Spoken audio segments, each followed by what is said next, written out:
Oh, I'm like, what's going on? I'm like this.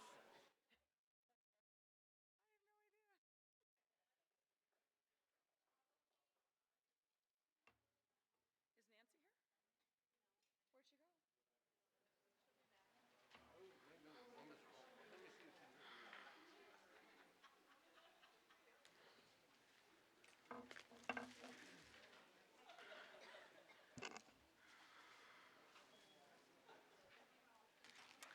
All right, good evening, everyone. I would like to call the meeting to order and announce that the board did meet in closed session and that the following action was taken. On item number 2, the board took action in closed session to approve the resignation agreements of 2 classified employees. I would also like to announce that today's meeting is being video recorded and will be available on the district's YouTube channel. I would like to announce that blue cards are available at the table just outside of the boardroom for anyone who wishes to address the board. If you wish to address the board, please complete a card and hand it to the staff member at the table to my right. Please be sure to complete the card indicating whether the matter you wish to address is on the agenda or not on the agenda. If the matter is on the agenda, we will assume you wish to speak when it comes time to address that item, and we will hold your card until that time. First up, we have our Pledge of Allegiance. I would like to call on Mr. Bruce Berrigan. Am I saying it correctly? Wonderful. Sheldon High School's education partner. And then also with him is Ms. Paula Duncan, our principal. And Mr. Forcina, please come forward. We'll read some fabulous things about you. Right by the mic, Mr. Bergen.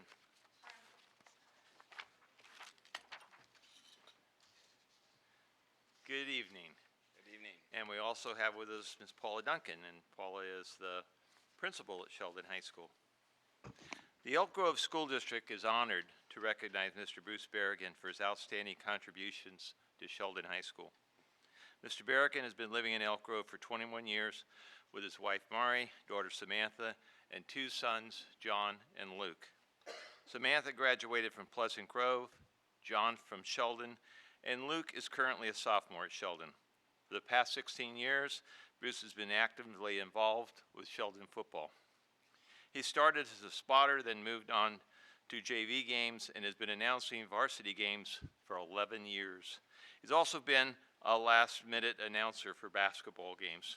Bruce loves following high school sports, and he takes a special interest in Sheldon High School. Bruce is also a coach, having coached soccer for 17 years and baseball for 4 years in the Elk Grove School District. Currently, he coaches bantam-age hockey. Not content to be involved in athletics, Bruce has been an instrumental supporter of Sheldon's Science Olympiad team during the past 4 years. A faithful fan at local and state competitions, he's traveled many miles and always displays a positive attitude towards all the competitors. Anyone would admire his dedication and support of his son John, as well as all of John's team members on the Science Olympiad team. Bruce's roots are cemented at Sheldon High School.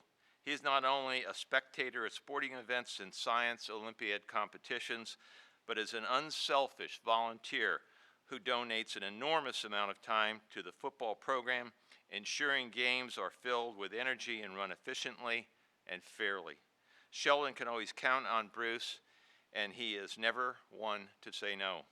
Sheldon High School and the Elk Grove Unified School District are privileged to have such a wonderful, supportive parent as Bruce Berrigan, working in partnership in support of our students. Thank you, Mr. Berrigan.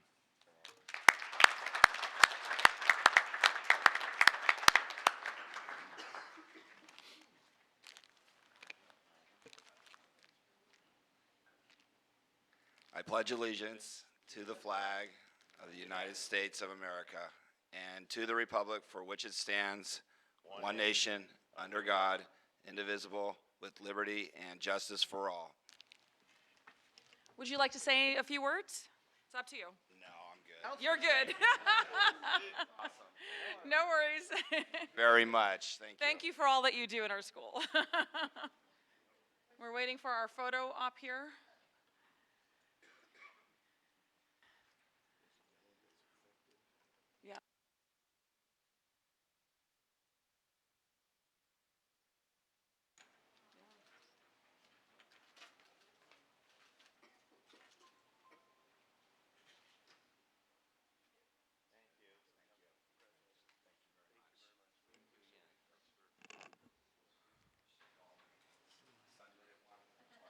Thank you.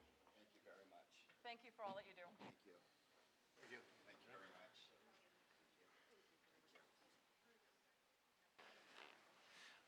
They fixed our computers and now Beth and I are having problems. Oh, your computers? Okay. Temporarily get you in and we'll get you going. We'll worry about it later. All right, next up, we have our high school student representative reports. First up, we have Pleasant Grove High School.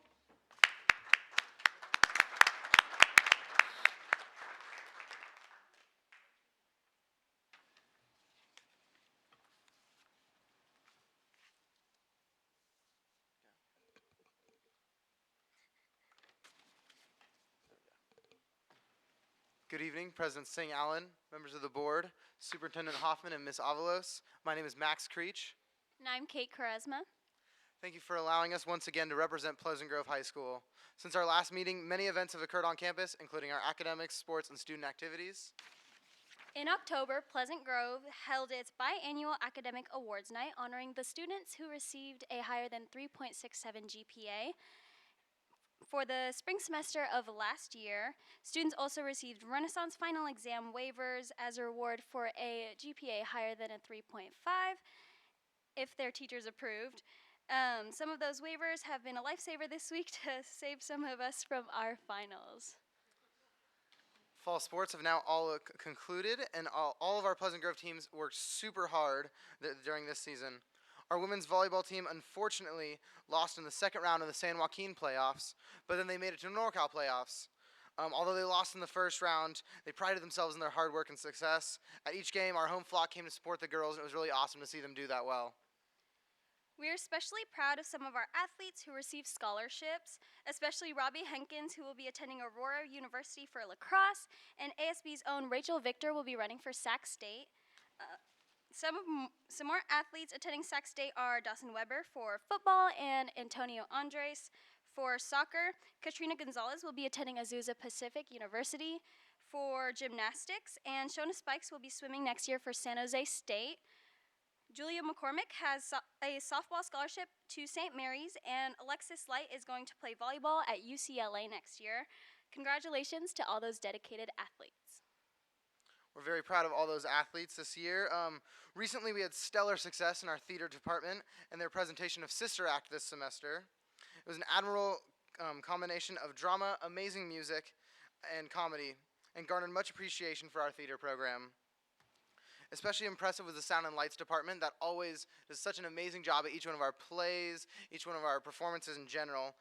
Most nights sold out, which only accentuates the success of our program. And some of the stars of this play included Samaria Sylvester as the lead and Marco Taboyoyan as the leading man. Great job to all the performers who performed. Seniors are on their way to college, and to support them, plenty of college workshops have been offered in our Career Center. Students were given the chance to ask questions from college representatives and were advised on how to fill out the applications with step-by-step instructions, because sometimes those can get super confusing. Students were also educated on the student aid and scholarship opportunities, and overall, Pleasant Grove students are prepared to transition from high school to college thanks to our helpful staff. Last Friday, we had our annual talent show, Jingle Bells. To fairly showcase the various talents among our student population, we removed the competition part, so there were no awards given, but this way we were allowed to have 26 acts perform, so it was really amazing to see that much talent at our school. We had people who have never performed at a talent show before come out, and we had dancers, we had singers, we had other performers. It was really amazing. We had our first tap dancer this year, and it was really cool. We've put her up on a little stage, and we got to see her tap, and it was actually really amazing to see that. It worked really well with the show. The night was full of other beautiful song and dances. Seniors Bella Waddell, Grace Giamona, Candace Tomlin, our Soul Purpose Dance Company, and even Kate and I performed for our last time as seniors.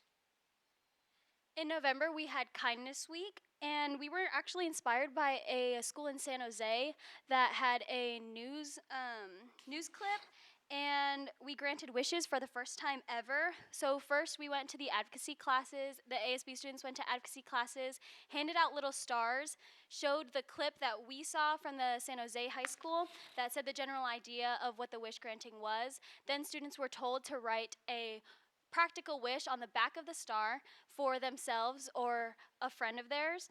And ASB collects all the stars. We sorted them by category, whether it be food or like physical items like makeup or whatever. And each ASB student granted one themselves, and then our ASB funds granted hundreds of other wishes, and the bigger wishes were granted by some teachers. And these wishes range from a bag of chips to a plane ticket for a brother to come home from the armed services. And our first year granting wishes was an immense success, and it encouraged student-wide positivity and began a chain reaction of kindness, which is our whole goal for Kindness Week. Pleasant Grove is looking forward to upcoming events such as the start of basketball season, our annual Blacklight Rally this coming January, and January's Unity Day. With the semester coming to a close, we wait in anticipation for our upcoming events to kick off the new year and to make sure it's a memorable one for the graduating class of 2017. Thank you. Excellent report. All right, next up we have Valley High School.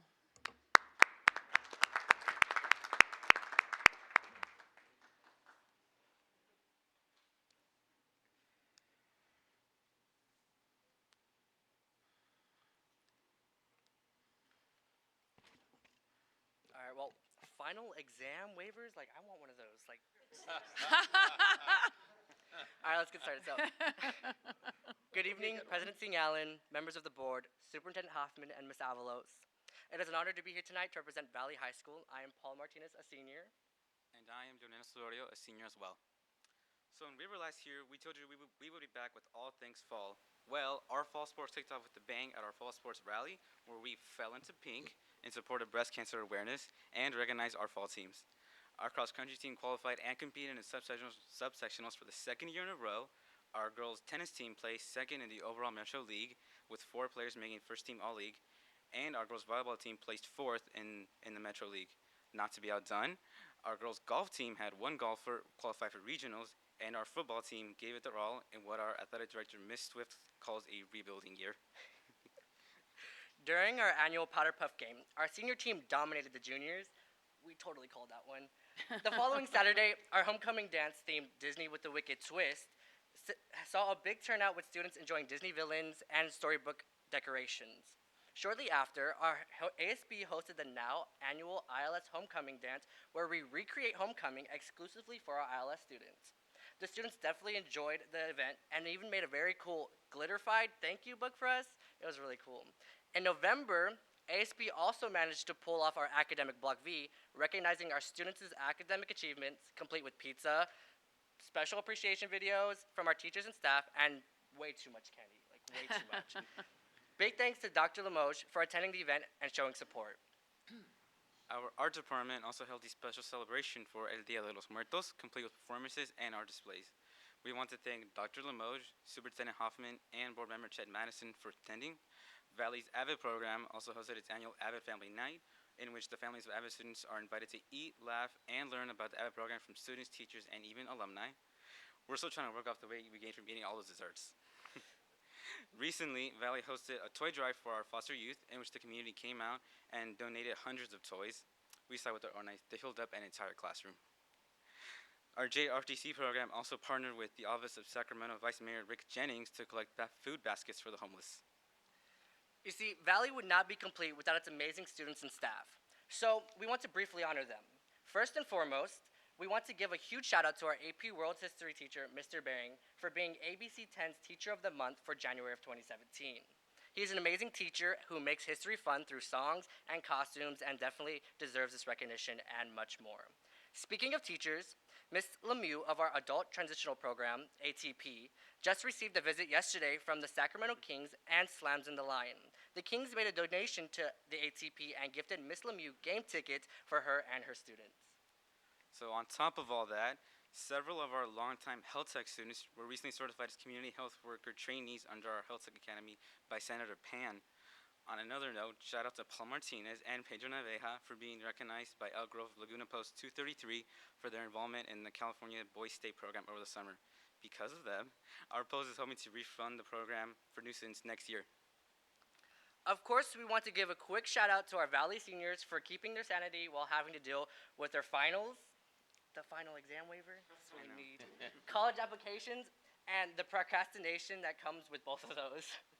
Our counselors keep them on their toes, and thanks to them, a whopping 74% of Viking seniors have completed the FAFSA so far, and an impressive 94% of A through G eligible seniors apply to Sac State.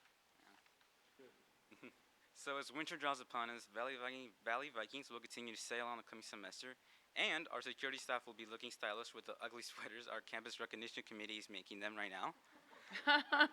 We'll bring some pictures. If by some miracle we survive our final exams later this week, we'll be back in March to report on how our athletes are heating up the winter and how our students are making waves. Thank you. Thank you. Excellent. Excellent report. Well, thank you, students. You're our final group for the year, so I know it's finals week, so good luck to you for the remainder of your terms. You may be dismissed. All right, next up we have our recognition of Ms. Catherine Albiani for her years of service in education and leadership. I would like to call on Ms. Zanthi Pinkerton. So good evening, President Bobby Singh Allen, members of the board, Superintendent Hoffman, and Ms. Avalos. I have the honor of asking Ms. Catherine Albiani to come forward to be recognized by our Board of Education for her many accomplishments, leadership, and dedication in education and to education.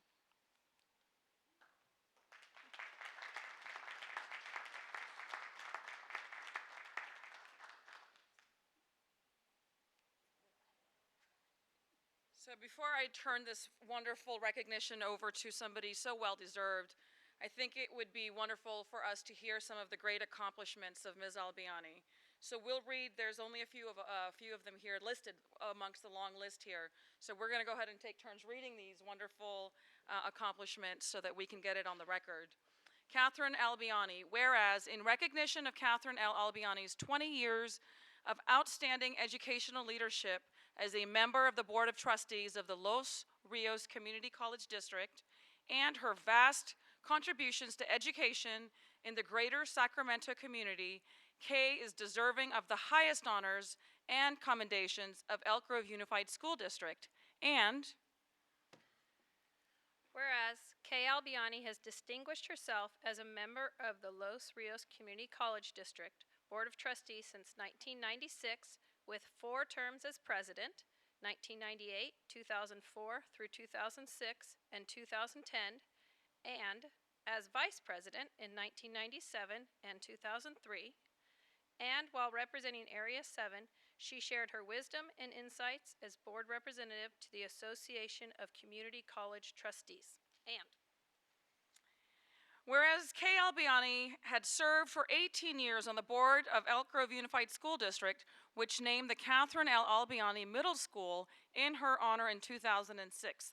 The same year she was selected Elk Grove Woman of the Year, and in 2004, she was appointed by Governor Arnold Schwarzenegger to the California Community Colleges Board of Governors, where she served as president in 2007.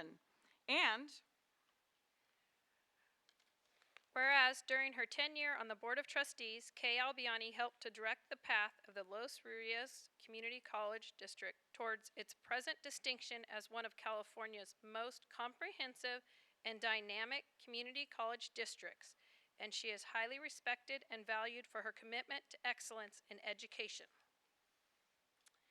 now therefore be it resolved that we take great pleasure in commending Catherine Albiani for her visionary role in guiding the development of this outstanding educational community and extend to her sincere best wishes for continued success in her future endeavors, passed and adopted by the Elk Grove Board of Education, Elk Grove Unified School District, this 13th day of December 2016. Let's give a round of applause to this dynamic community and public servant.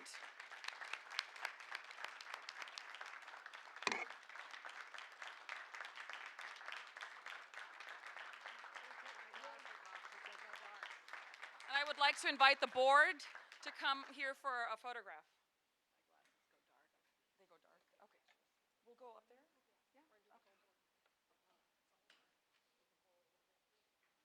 Okay.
just want to say thank you to all of you.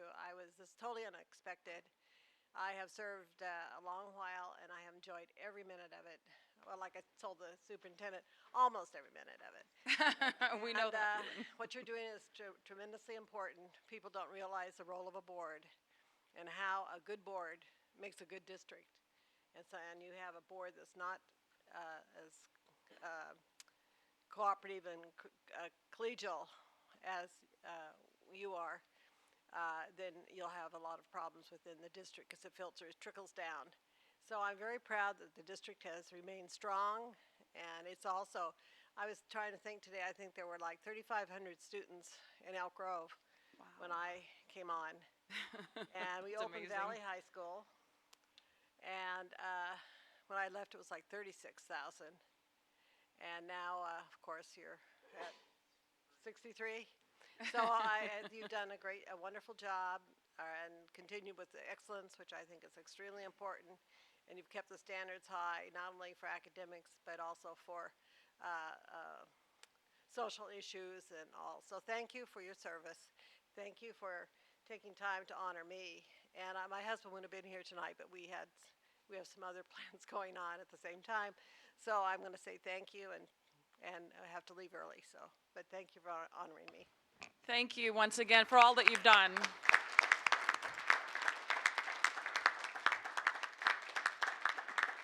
With that, I would like to call for a motion to adopt resolution number 39 in recognition of Catherine L. Albiani's years of service in education and leadership. So moved. Motion to approve appropriately by Ms. Albiani. Second for Mr. Perez. All those in favor, please say aye. Aye. Thank you very much. All right, next up, we have our annual organizational meeting. And first up, we have our oath of office. I'd like to call on Mr. Hoffman to present the certificates of election and administer the oaths of office to Mr. Carmen Forcina, Ms. Nancy Chaires Espinosa, Mr. Chet Madison, and Mr. Anthony Perez. Let's say the view's a little different from down here.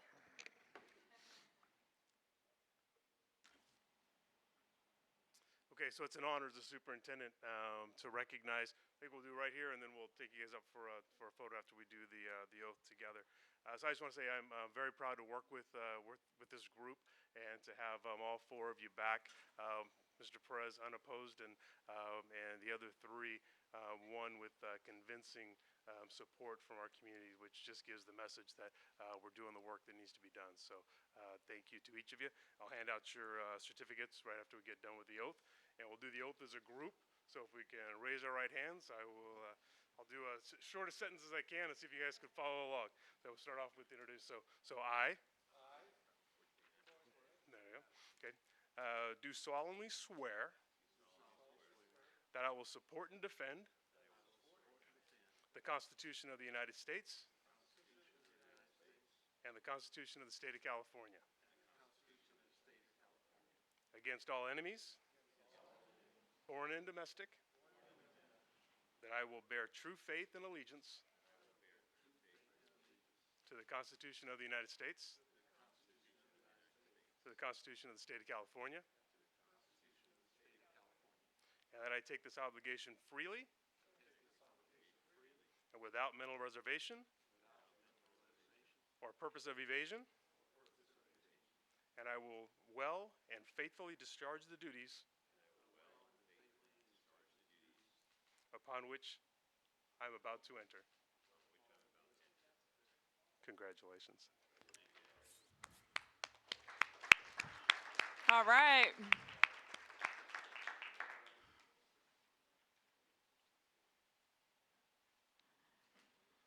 Congratulations to each and every one of you. Very well deserved.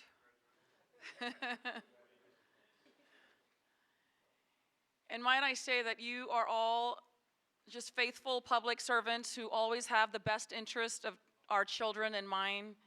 And as board president, it has been an honor serving along your side, knowing that you're making the right decisions for our kids. So thank you again for your service and willingness to run.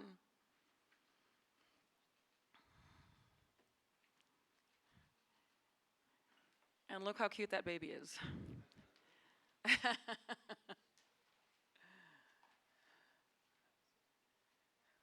gonna chew it.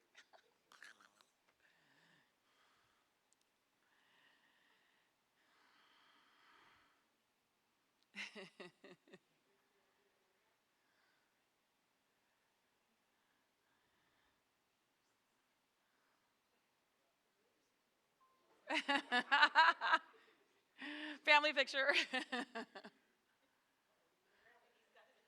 All right, let's give another round of applause to our amazing trustees.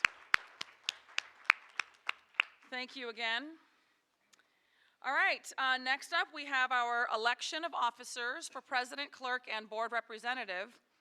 And since we don't necessarily have a protocol as part of our board policy in terms of, for different offices, I thought, since I still have the gavel, that we would go around and talk, just hear back from our colleagues in terms of what they're looking for in different characteristics or skills that you're looking for in a board president and even clerk, just to get some ideas of what you have in mind, because it's truly the one time we can have that discussion without breaking any Brown Act issues. So this is a good opportunity for us to have a dialogue free of any person. We're just talking about characteristics, skills that you're looking for. And so I asked the board to come up with a few ideas that we would be able to share. And since Mr. Madison is our veteran board member, I won't say senior because I always get in trouble. If you wouldn't mind starting the discussion. Thank you, Madam President. First of all, I would like to thank Bobby Singh Allen for serving as our board president in the past year. Not only she represented us in the boardroom, she did an outstanding job outside of the boardroom in various capacities. Last week, our professional development down at CSBA in San Francisco, Ms. Singh Allen was recognized in front of thousands of educators all over California, as well as our district. So, Bobby, I want to thank you for that. Thank you, sir. For your good job in the last Thank you. year. Thank you. Just a few thoughts. Let me say, I believe last month's general election was loud and clear from our constituents over 320 square miles of our district. They wanted the incumbents to stay together and continue the hard work the coming year that's facing us with our LCAP and a lot of other challenges we have in our facilities. Staying together is good for our superintendent, our staff, and all the team members in our great district. It appears to me we have school board members that want to be here and not serve 2 or 3 years and go into politics. It certainly means a lot to me to work with people that want to be here. So I just want to make that comment there. When Ms. Albiani made that comment of a good school board, it's not fractured, it's indicative of the board. It starts with us right here. Just a few thoughts here. Over the many years, Elk Grove has had good board presidents that demonstrated leadership and outstanding representation outside of this boardroom. Our name goes far all over California with that president. The board president is not about power. It's about having a wide range of leadership skills and governance. Leadership, effective presidents makes the board, the superintendent, and all who serve the district successful. Demonstrating patience and staying calm in stressful situations is a must for me.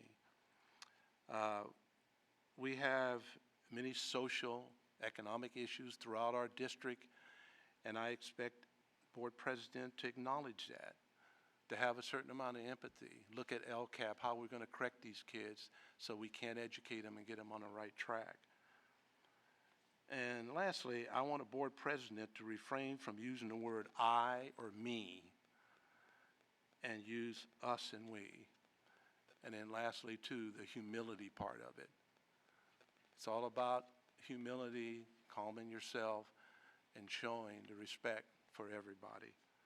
So with that, I'll pass it on. Thank to you, the sir. next Ms. Albiani. Well, I guess I should start with a thank you to you for 2 years of service, showing me up here.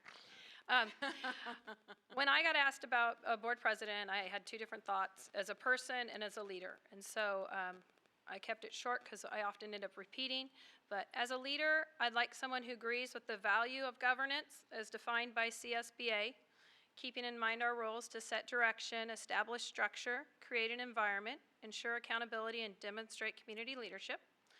I would also like someone who will support board development, as we are currently working on with our handbook, and follow up with speakers or training for the board and the superintendent together to grow as a board. And as a person, I want someone who represents the district in a positive fashion. I want someone who listens openly, exercising empathy and understanding to all input, and works to build consensus based on the board's interests. I would want them to work respectfully and collaboratively with other board members and staff, realizing our job is to support the professionals so they may be successful based on the criteria outlined by us. Great. Thank you, Ms. Albiani. I'll go over to Ms. Chaides Espinosa. Excellent. So some of what I have is some of what we've heard, but I would like someone who is organized and always prepared, which I think applies really to all of us. So it's a matter of degrees, right? Who can maintain calmness and is a clear communicator even when things may get a little exciting up here. Also a consensus builder. I think of leadership not as power, as my colleague just said, but I prescribe to the model of servant leadership. So it's actually more taking on responsibility than it is taking on authority. I would like a leader who can bring out the best in others. One of the things I brag about you all when I'm talking to folks is that it's a privilege to work with this group because we are all so different and we bring different skills to the table, different experience, different models of leadership, frankly. And to be the president of such a board, I think requires an appreciation for all of those different things that we individually bring in a way to bring out the best in all of us. Thank you. Ms. Martinez-Larry? So I'd like to echo some of the comments previously made. I'd like to thank you for your service as well for being the school board president. For myself, I see some of those similar aspects. As far as leadership goes, transformational leadership is very important, and shared leadership, I believe, as well as servant leadership. All of those skills as change agents are very critical. I also believe it's important to take part in the CSBA trainings, and also for sure take part in the board president workshops, and even per se take part in the Master of Governance eventually. I think those only enhance our skills as board members. And I also echo the comments with having humility. We as a district, again, represent so many students and families. When we look at our student population and the diversity within our district, again, that representation is very instrumental and key.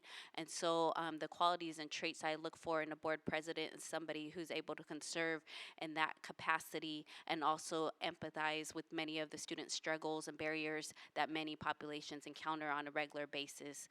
So those are just some of my comments as far as skills and leadership skills that I look for in a board president. Thank you. Mr. Perez?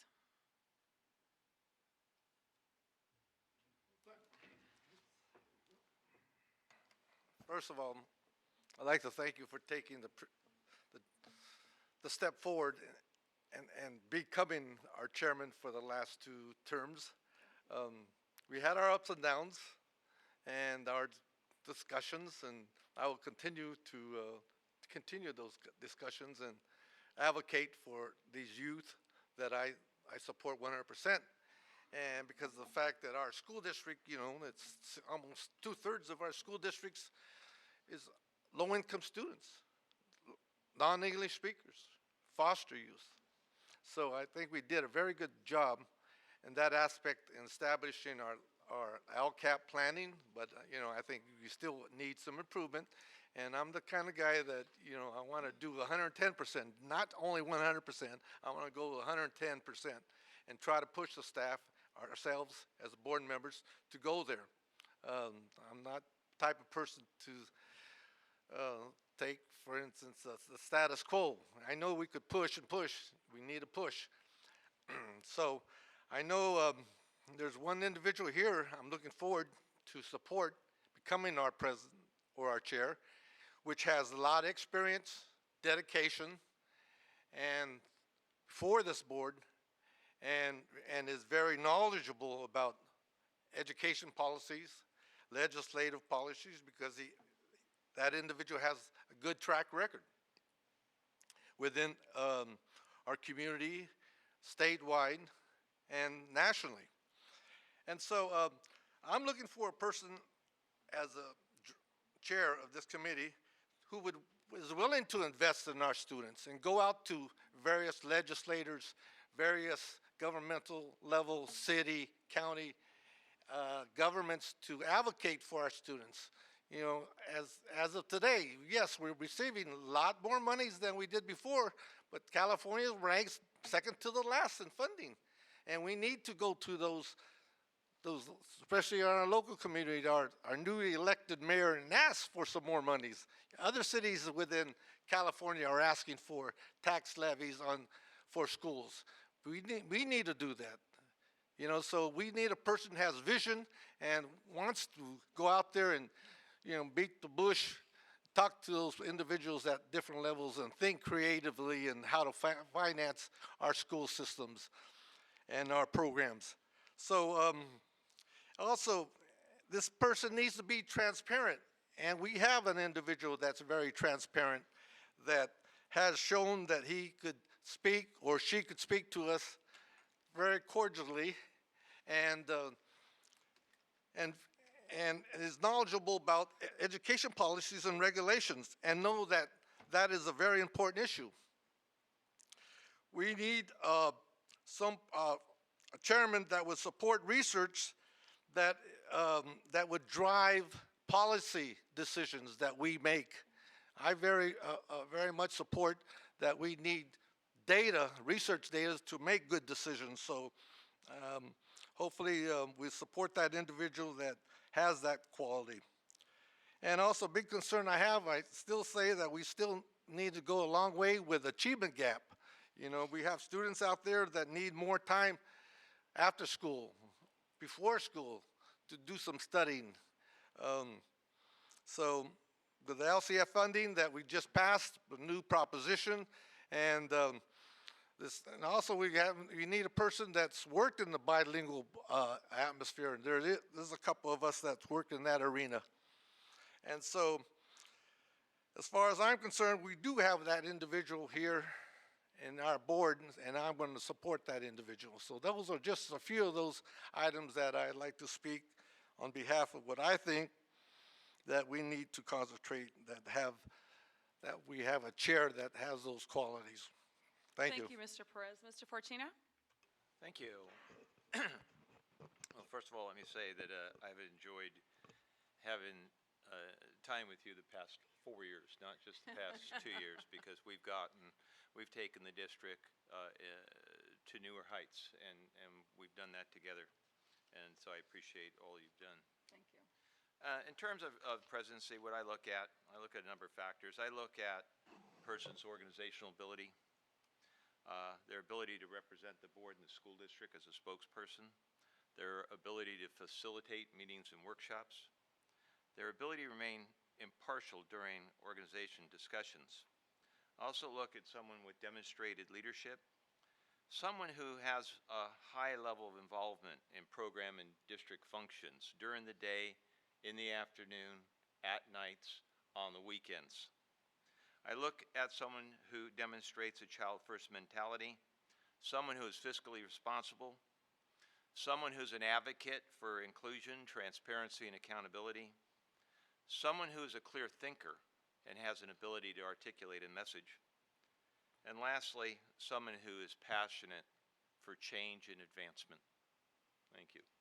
Thank you. Wow, these are amazing, amazing lists of the various characteristics and skills that you've all outlined. First, before I list my skills, I want to thank all of my colleagues for your trust and confidence over the last 2 years to serve as your board president. I hope I was able to accomplish those goals and lead faithfully and dutifully. So thank you all again for having that trust in me. It has been, you know, it's very difficult when you're here. It's different than sitting as in the board chair as opposed to the president. You have a lot of things coming at you, a lot of ideas that you want to get out there, but you want to also yield to your colleagues and let them be heard first, because like some of you have said, being a board president is not about dominating the discussion, but really being a true facilitator of the meeting. And I think that is really one of the things that I learned over the years, but specifically at the board president's workshop, is the role of the facilitator and not sort of dominating the discussion. But as far as my list, it's not unlike all of yours. A lot of, I would say all of them are duplicates. But first on my list is always respect. Respect for all, not only colleagues, but respect for everyone that comes to this house. Because this truly is, it belongs to the community. We are all public representatives. So it doesn't matter friend or foe that comes before us.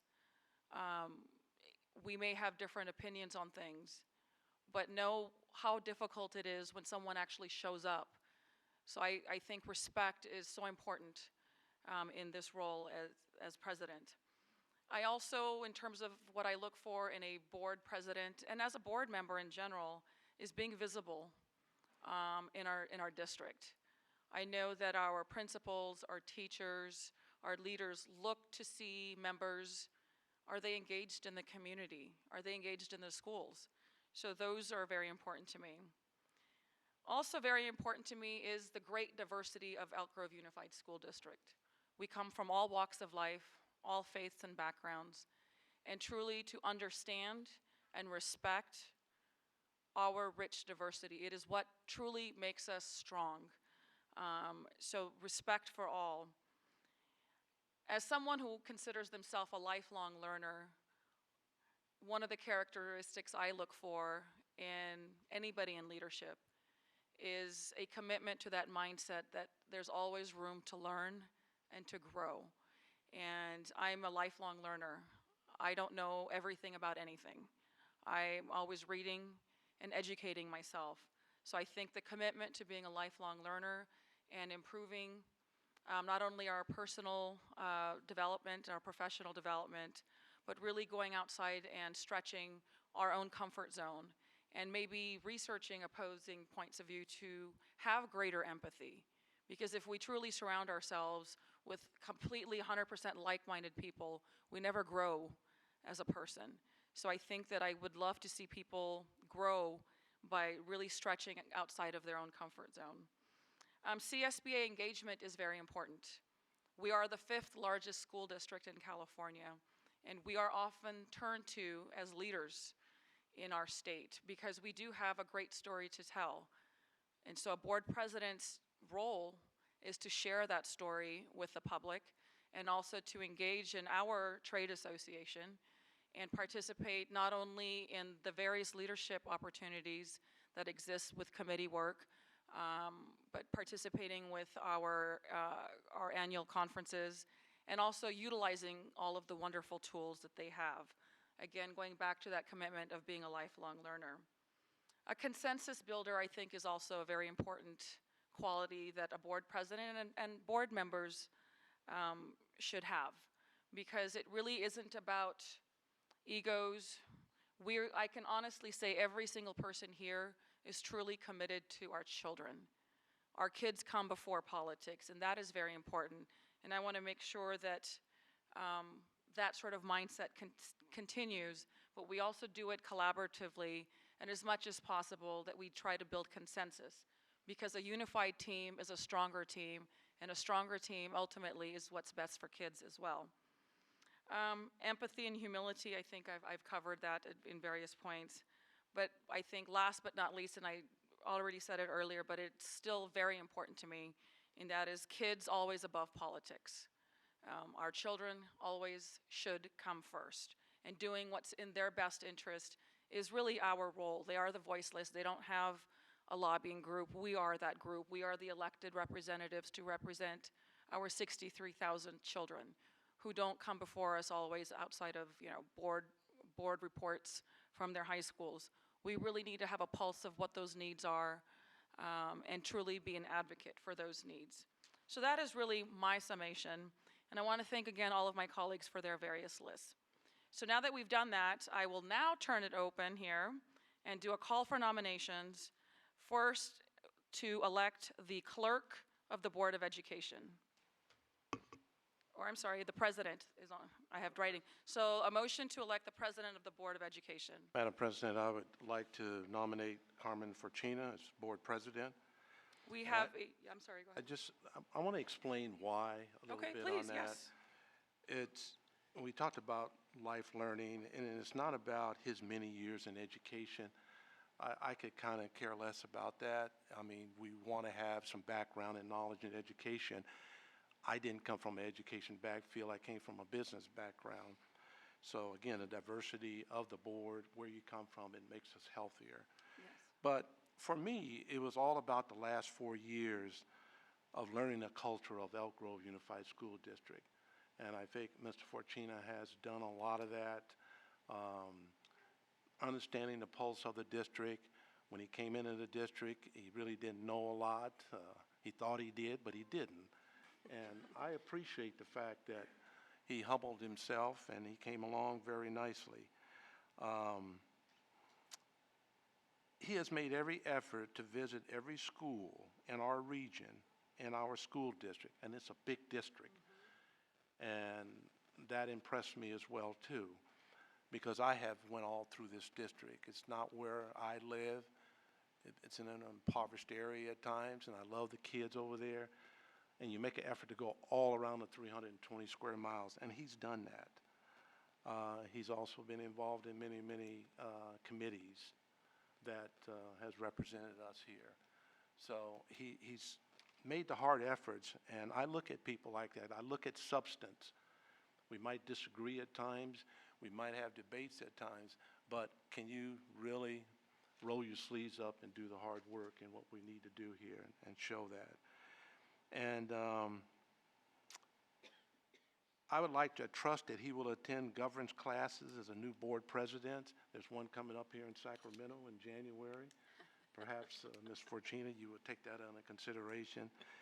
And finally, he did attend CSBA meetings, so I'll rest my case on that. Outstanding.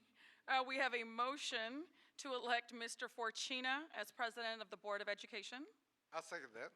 We have a second from Mr. Perez. We'll do a roll call vote. Ms. Avalos.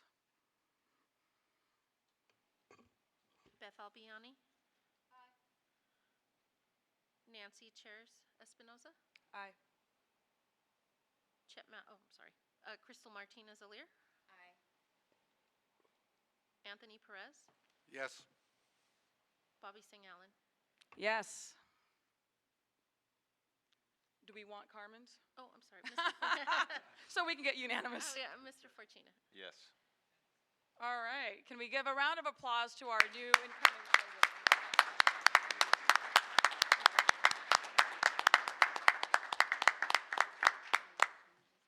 All right. Now I will call for nominations and then a motion to elect our clerk for the Board of Education. So I will open up the floor for nominations for our clerk. I would like to make a motion to nominate Nancy Chaires Espinosa as clerk to the board. We have a motion to elect Ms. Chaires Espinosa for the clerk for the Board of Education. I'll second that. We have a second from Mr. Perez. Can we do a roll call vote? Beth Albiani. Yes. Carmen Fortuna. Yes. Hey, no speeches? Chet Madison. Crystal Martinez Alir. Yes. Anthony Perez. Yes. Bobby Singh Allen. Yes. Do Nancy. And Nancy. Nancy. Yes. All right, congratulations.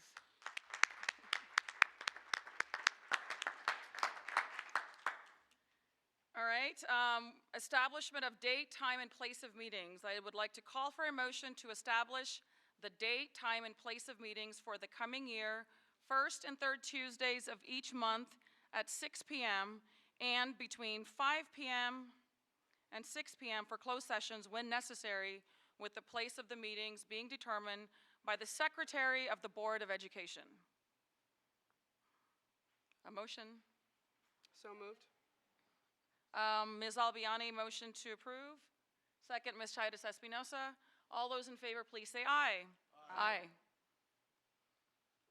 Yes. Oh, yes, I did skip over one, sorry.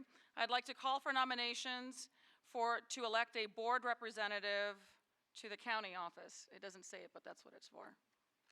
So I'd like to call for a motion. Who is our current one? I think it's Ms. Albiani. I would move that Ms. Albiani continue in that role. Is that okay? I'll second. Second. Second from Ms. Chaitis Espinosa. All those in favor, please say aye. Aye. All right. So we've done the time. So the motion for the establishment, we've done that? All right, very good. Moving on to the presentation of the gavel to the incoming president. Thank God. I would like to turn this over to my colleague, Mr. Forcina. Thank you. Congratulations.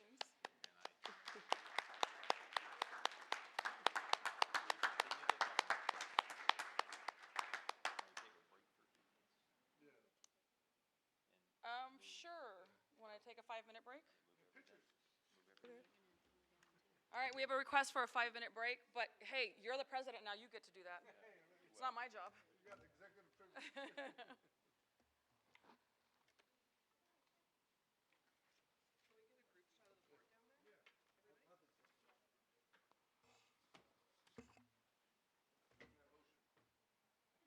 That's from here. This is my computer.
I'd like to call general session back into order.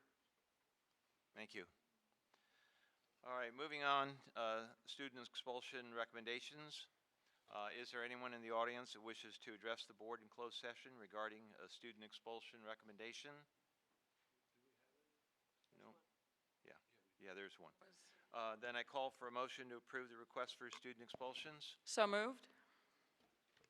Approved by Bobby Singh Allen. Second by Mr. Chet Madison. All in favor? Aye.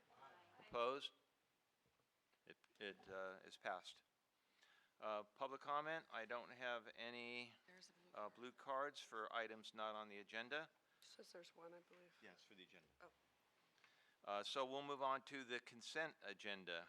Ms. Chairus Espinosa, you can call for a motion to approve the consent agenda. I'd like to call for a motion to approve consent agenda, items 1 through 20. I'd like to move, pull an item, Okay, which number? Which number? number 3. All right, thank you. We have a motion by Ms. Espinosa and second by Mr. Madison, with the exception of number 3. All in favor? Aye. Aye. Opposed? Okay, thank you.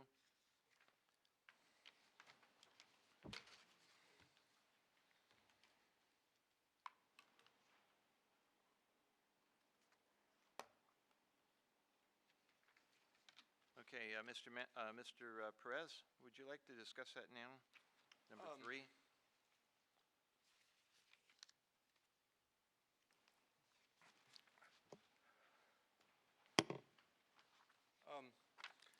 I have some questions regarding uniform complaint procedures. It states that part of the complaint process is the local control funding, local control and accountability plan. If you want to complain, you complain through this process. I want to make sure that. That is correct. And I just want, I guess it would be point of information then. If you go on the California State Department of Education, there's a complaint process, and I'm not sure if this uniform complaint procedure complies with that, so I want to bring that up. That's a secondary piece. So you go, the uniform complaint takes care of the complaint at the district level. Right. There's an entire process by which that happens. The complainant, if they don't agree with the decision made at the district level, then they can go to the state piece. So they work together, but the uniform complaint is regarding how we handle the situation. So does that state that in this actual Yes, it does. procedure? It does. And so were you saying that we have to go, if an individual, a stakeholder wants to do a complaint, they would have to do at the local level through this process? Do local level first. Okay. And then do they have a choice to go directly to the state? They do not. Okay. That's all I want to know. Okay. Oh, on our website, will we have the actual process of this policy? Yes. Oh, okay. Okay, any other questions on item number 3? Motion to approve item number 3. So moved.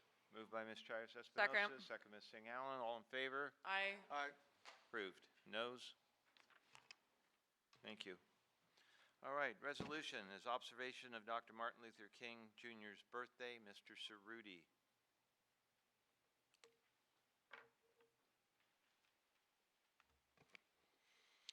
Good evening, President Forcina, members of the board, Superintendent Hoffman, and Ms. Avalos.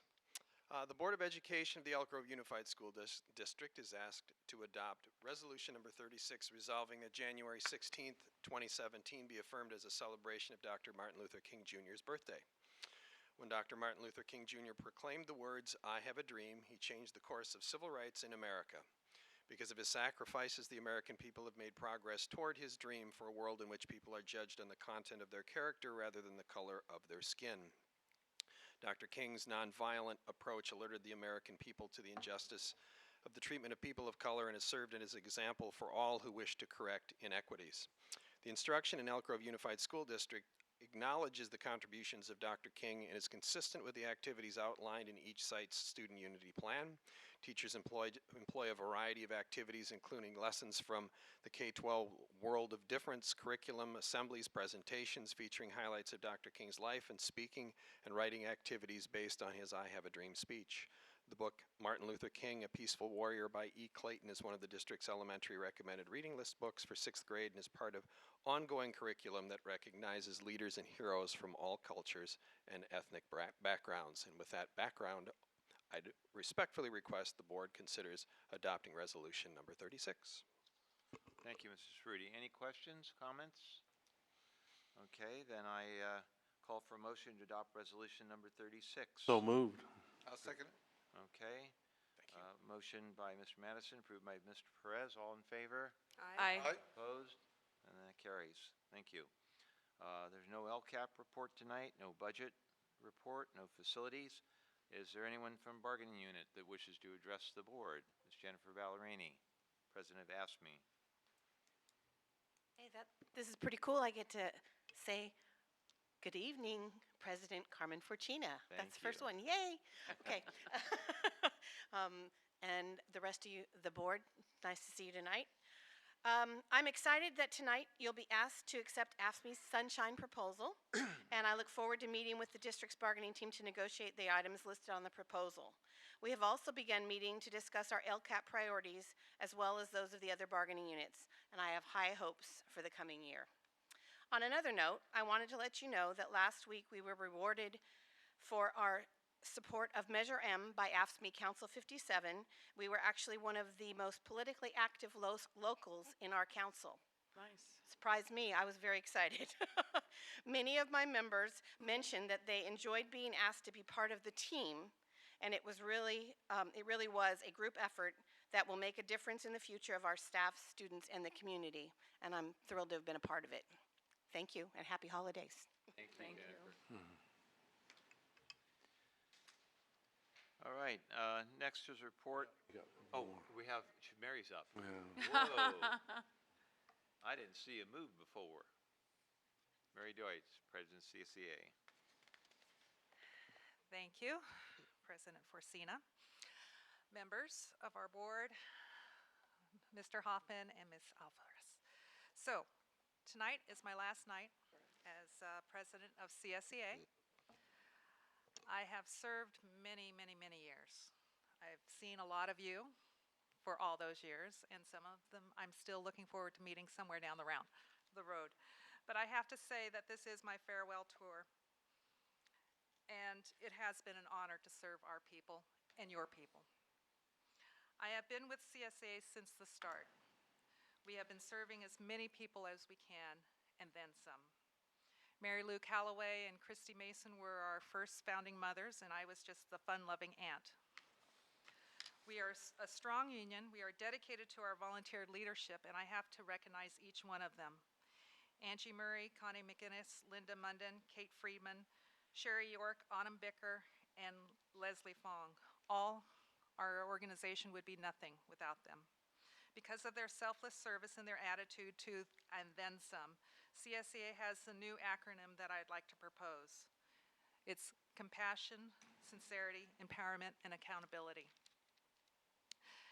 Character of a person is who you think they are when they are not being watched. I have amazing servants that have helped us with the accomplishments in very many ways of our 900 members, but I've watched each of my people with great pride and admiration. When we had massive layoffs a few years ago, we were just not people processing paperwork. We were the people who were helping them to assist them with their EDD applications, their low-cost, no-cost medical and dental affordability, free pharmaceutical, a food depot that they can go to, clothing closets that we could connect them with, assistance in shelter. None of this is something that our district would provide because our district had no affordability to do so, but we did because we are and then some type of people. It never stopped us. Over the years, we have done welfare checks. that were pretty hard, in neighborhoods that we would have to go and duck in gunfire just to get to our people, being chased by dogs just to get to our people. But it never stopped us to be, and then some. When our members were desperate in need of mental health, we would be help reaching out when nobody else in their family would. We would sit with them for 14 hours during an admission stay until they got the proper help that they needed, and then some.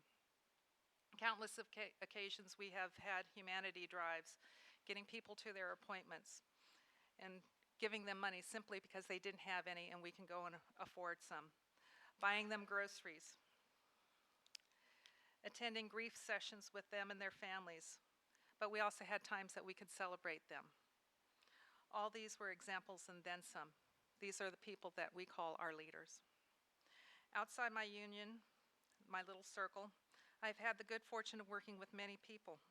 You along with the school board, many of our superintendents over the years, our district administrators, our colleagues from other bargaining units, which I told you, Jennifer, I was going to shout out at you. Jennifer Ballerini has been those undying people that you don't see, how many things that she does for this district. She and Shannon Bloodsworth recently went and did the accomplishments of doing Walktober and making everything fun and engaging. Those are the kind of things that you don't see from our classified workers, which brings me the unseen work of our district and the classifieds. Think of how many times the classified workers aren't seen, how everything that you've done tonight was because of the background work that the classified workers have done. They are affecting everything that we do in our schools, in our programs, in our district department levels. I ask that the classified worker speak on behalf of all the members. I don't think that the relations are there to go and promote anything other than an opportunity, and that's what we have to stop looking at. Looking at our workers as an obligation to go and serve them, we have to look at an opportunity. An opportunity for our classified workers, I want you to consider, is to make a livable wage for them and not ignore that the minimum wage is creeping up much faster than I can't even believe, that our trained and skilled workers are going to be outdone by those who work at fast food. To make a professional development funds more available so we can have access to go and help serve our students with efficiency and effective means for their successes. To look at affordable health care for our classifieds, where there is no longer a choice of whether we're going to have enough food on the table because we had to go and pay towards a higher income or higher premium for our health care. All I ask is that when you look at your resume in life, you're not looking at that you have a law degree, you have a PhD, you have a MA, BA, whatever it is. Those are just your trophies in life. Those are your accomplishments. Your resume should always be the people that you serve and how many you've served them to go and make your life full. Thank you. Thank you, Mary. Thank you. All right, now I'd like to call on Ms. Shannon Hayes for Finance Committee Annual Report 2016. Mr. Michael Alvarez. Finance Committee. Yeah, Finance Committee Annual Audit. Good evening, Mr. President Fortuna. Report, I'm sorry. It's okay. Good evening, President Fortuna, members of the board, Superintendent Hoffman, and Ms. Navalos. I'd like to take a moment to introduce Mr. Michael Alvarez. He is the chairperson for the Finance Committee for 2016, and I believe Mr. Mendenhall is here with you tonight. Our Finance Committee, as you know, are community members that donate their time to the committee. They meet 10 times during the year, and Mr. Alvarez is here tonight to give you a report on their work. Thank you. Good evening to the members of the board. Our new president, Mr. Forcina, who I also represent, Superintendent Mr. Hoffman, and to the entire staff of the Elk Grove Unified School District, students, parents, and guests. For one, the Finance Committee report was prepared by all members of the Finance Committee, and as chairman, I'm here to report on the findings. For starters is that I'd like to touch on the functions of the Finance Committee. which reads, the functions of the Finance Committee is to serve in an advisory capacity to the Elk Grove Unified School District Board of Trustees on matters pertaining to the district finances. The committee provides community input that is shared with the Board of Education. And then I want to go right to the heart of this report, and I believe all of you have a copy of the report. Okay, and to the heart of the report, it starts with under the general recommendations on the Finance Committee Activities Report and Recommendations for 2016, the committee received several presentations from staff representing various departments and programs. The presentations were concise, interactive, and very helpful in providing us with a clear understanding of the district's finances and mandated requirements. We wish to extend our appreciation for the time and effort required for the preparations and the presentations to the committee. And I want to give an extra applaud to the staff that has taken the time and provided the insights of the functions within the school district. Because in all sincerity, it really did provide us a very clear perspective of what's going on. It started with the student representatives. The committee drafted questions, and this is on March 28th and October 24th. The committee drafted questions for the students based on student feedback from previous meetings. These questions were sent to all the high school administrators along with the student invitations. The committee is very appreciative of those students who attended and provided us with invaluable insight during the two meetings, and the highlights of their discussions included: 1, committee questions to students for March included: what school programs do you see as being successful? What helps you engage in learning? What technology tools are most helpful? Are students getting sufficient access before, during, after school to staff and resources? Students in general requested more academic-based programs such as biotech, science, academics, linked learning, AVID, and AP classes. Also, enable learning through teachers having a, quote, good attitude, unquote, and willing to make themselves available. Teachers using real-world examples and engaging students in discussions, seminars, and presentations, peer-to-peer tutoring, and having smaller classes. Another one, students provided several examples of advanced technology tools that include use of YouTube, Google Drive, smartboards, iPads, Chromebooks, IB programs allowing students to send answers to teachers, and use of websites for current events. However, based on student input, it would appear that access to advanced technology was not consistent amongst the sites represented. The majority of students spoke positively regarding access to teachers, counselors, and other support staff, including tutors. However, some of the students felt more access to counselors needs to be provided during high peak periods such as graduation preparation. Outdated, damaged, and worn equipment is in need of a replacement. Access to the library needs to be more consistent amongst the sites. We felt that I wanted to start with that because that is the core of the reason why we're here. And they gave us a direct conduit to what they're experiencing and their needs, which then we're the conduit to you. And then we're very fortunate in having Superintendent Hoffman, and the message from him, this was in January 25th, informed the committee of his perspectives of the importance of staff growth and development and retention. The inspiring message focused on attracting and retaining the best and the brightest workforce and increasing educational programs. In order to achieve this, Superintendent Hoffman shared his vision of increasing professional development opportunities for staff and maximizing access to the best talent by offering contracts earlier in the calendar year.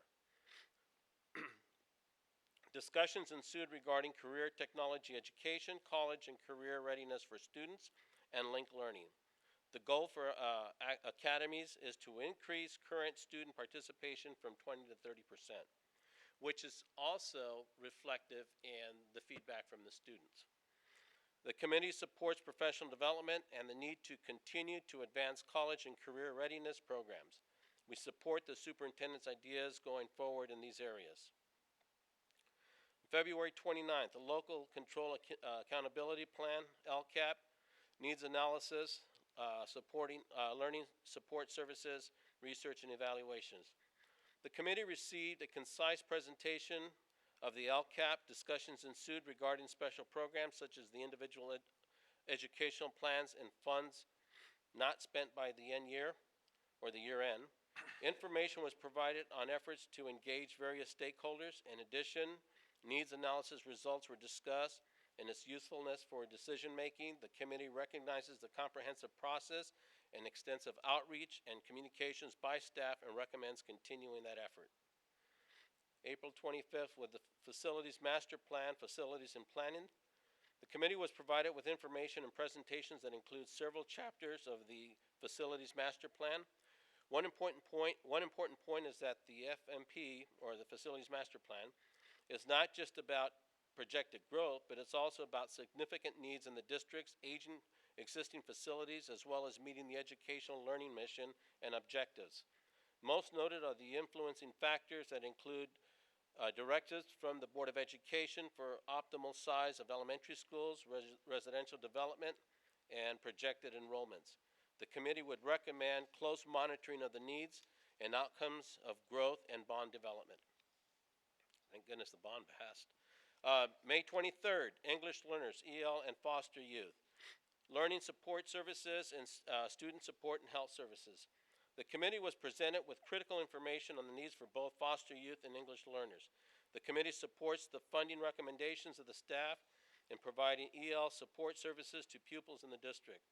High school teachers shared their passion of helping foster youth students and suggestions on the fulfilling the needs of these students. Staff explained funding for foster youth and its limitations. In addition, the need to have designated staff person responsible for foster youth students on each campus was acknowledged, and committee recommends financial support for this program. June 27th was the attendance improvement, student support, and health services. A detailed presentation was provided to the committee on the attendance improvement pilot program that included: 1, the relationship of attendance and student success, review of the attendance improvement task force, creation of the attendance improvement office, an overview of the pilot programs in selected pilot regions. The committee supported the use of the notices to parents in their home language, as well as the overall objectives of the program. And lastly, here on September 26th, secondary education. As in 2015, the committee was presented a review of the secondary education department's inroads on various programs like career pathways, linked learning, academies, and career technical education. The amount of implementation, planning, and coordination for these programs is impressive and thorough. The committee recognizes the invaluable impacts and emphasizes by the students and recommends continuing expansion and innovation with these programs. And that concludes my presentation. Thank you. Thank you, Ms. Alvarez. Questions from the board? Ms. Albiani? Thank you very much. I started on the finance committee myself, and it's a great place. And those were always our favorite when the students came and talked to us, I felt like. And I appreciate you conveying that. Those were always the most exciting meetings, and to get a good idea. And we appreciate your comments. We appreciate your time. I know it is a commitment, and I appreciate it. Thank you. I'll pass that on to the committee. Thank you. Yeah, I just want to just echo that too. I appreciate your report, very good report, and the kids do mean a lot. As well, I served on the finance committee many, many years ago, so, but good job. Thank you. This is where it starts, huh? I guess so. Let's try this with Nancy.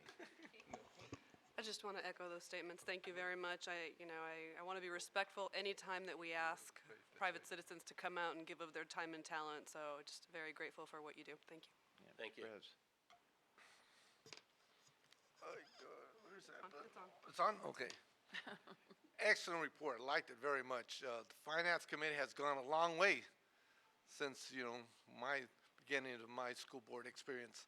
I support your ideas and recommendations 100%. I didn't bring this up regarding the policy regarding, have you seen our policy on counseling? Maybe we need to put a ratio or maybe 1 hour of services per grade level these students get services by a counselor with a certificate. Maybe, I support that 100%. It's very important that, they have counseling. That was, I think, one of the very important experience I had in high school. An actual counselor, sat down with me. I was hanging on the wall. And he came in, well, he had to go see every student, but just the fact that he sat down with me and looked at my track record, my academics, and Mr. Perez. what? The need for counselors that you shared is really important and would be important to come forward when we talk about our budget priorities. Yes. As opposed to having the discussion with Okay. this agenda Okay. item. 'Cause it's his I'm getting carried away. report. Okay, again. Okay. Okay. Thank you. Well, anyway, very excellent. I hope that my fellow board members pay heed to your recommendations and your fellow committee members. Tell them for me that they did an excellent job. I'm very proud of them. Thank you. Bye. I will do. I would just like to echo the comments and thank you again for presenting the report and the information and letting the rest of the finance committee members know. Thank you for their dedication and commitment to being a part of the committee. Thank you. Thank you, Mr. Alvarez. Echo all of the comments that have already been conveyed, and really appreciate your role as the chairperson in consolidating all of the various opinions and conducting your meetings. I checked in with my appointee several times, and he was very pleased with how you run the meetings. And so I just want to thank you and all of our committee members for their service in our district. I really love our finance committee. It's very diverse in nature, and it's an excellent opportunity for us to hear back from all of you. So thank you again, and everyone else. Again, Michael, thank you. The Finance Committee, goes without saying, everyone who's said it here has a key role. And as a Board of Education, we've had several occasions to ask the Finance Committee to look at issues and bring back recommendations, and those recommendations were prudent and accepted. So the work of the Finance Committee is invaluable. It's another set of eyes with respect to what we're doing, and the recommendations that come forward certainly are taken in consideration by the associate superintendents as they bring the budget priorities forward in the spring. So it's really critical data. So thank you and the whole committee. Thank you and congratulations. Thank you. Thank you. Okay, and now we'll have the annual audit from Shannon Hayes. I think my partner is coming up here. She's on the shorter side like I am. So the board is asked to receive the 2015-16 district-wide annual audit. Education Code 41020 requires an annual financial and compliance audit of school district financial statements and internal controls. This audit is required to be submitted to the County Office of Education and the State Controller's Office by December 15th of the following year. The firm Crowe Horwath was engaged by the Board of Education to conduct the 2015-16 audit. Ms. Jennifer Hall, Certified Public Accountant with Crowe Horwath, will present the report to the Board of Education. Thank you and good evening. Previously, we met with the audit committee and went through this report in more detail, so I will keep my presentation pretty short for you. I will present to you two things: the audit report, as Shannon mentioned, as well as a letter with required communications that we present to you.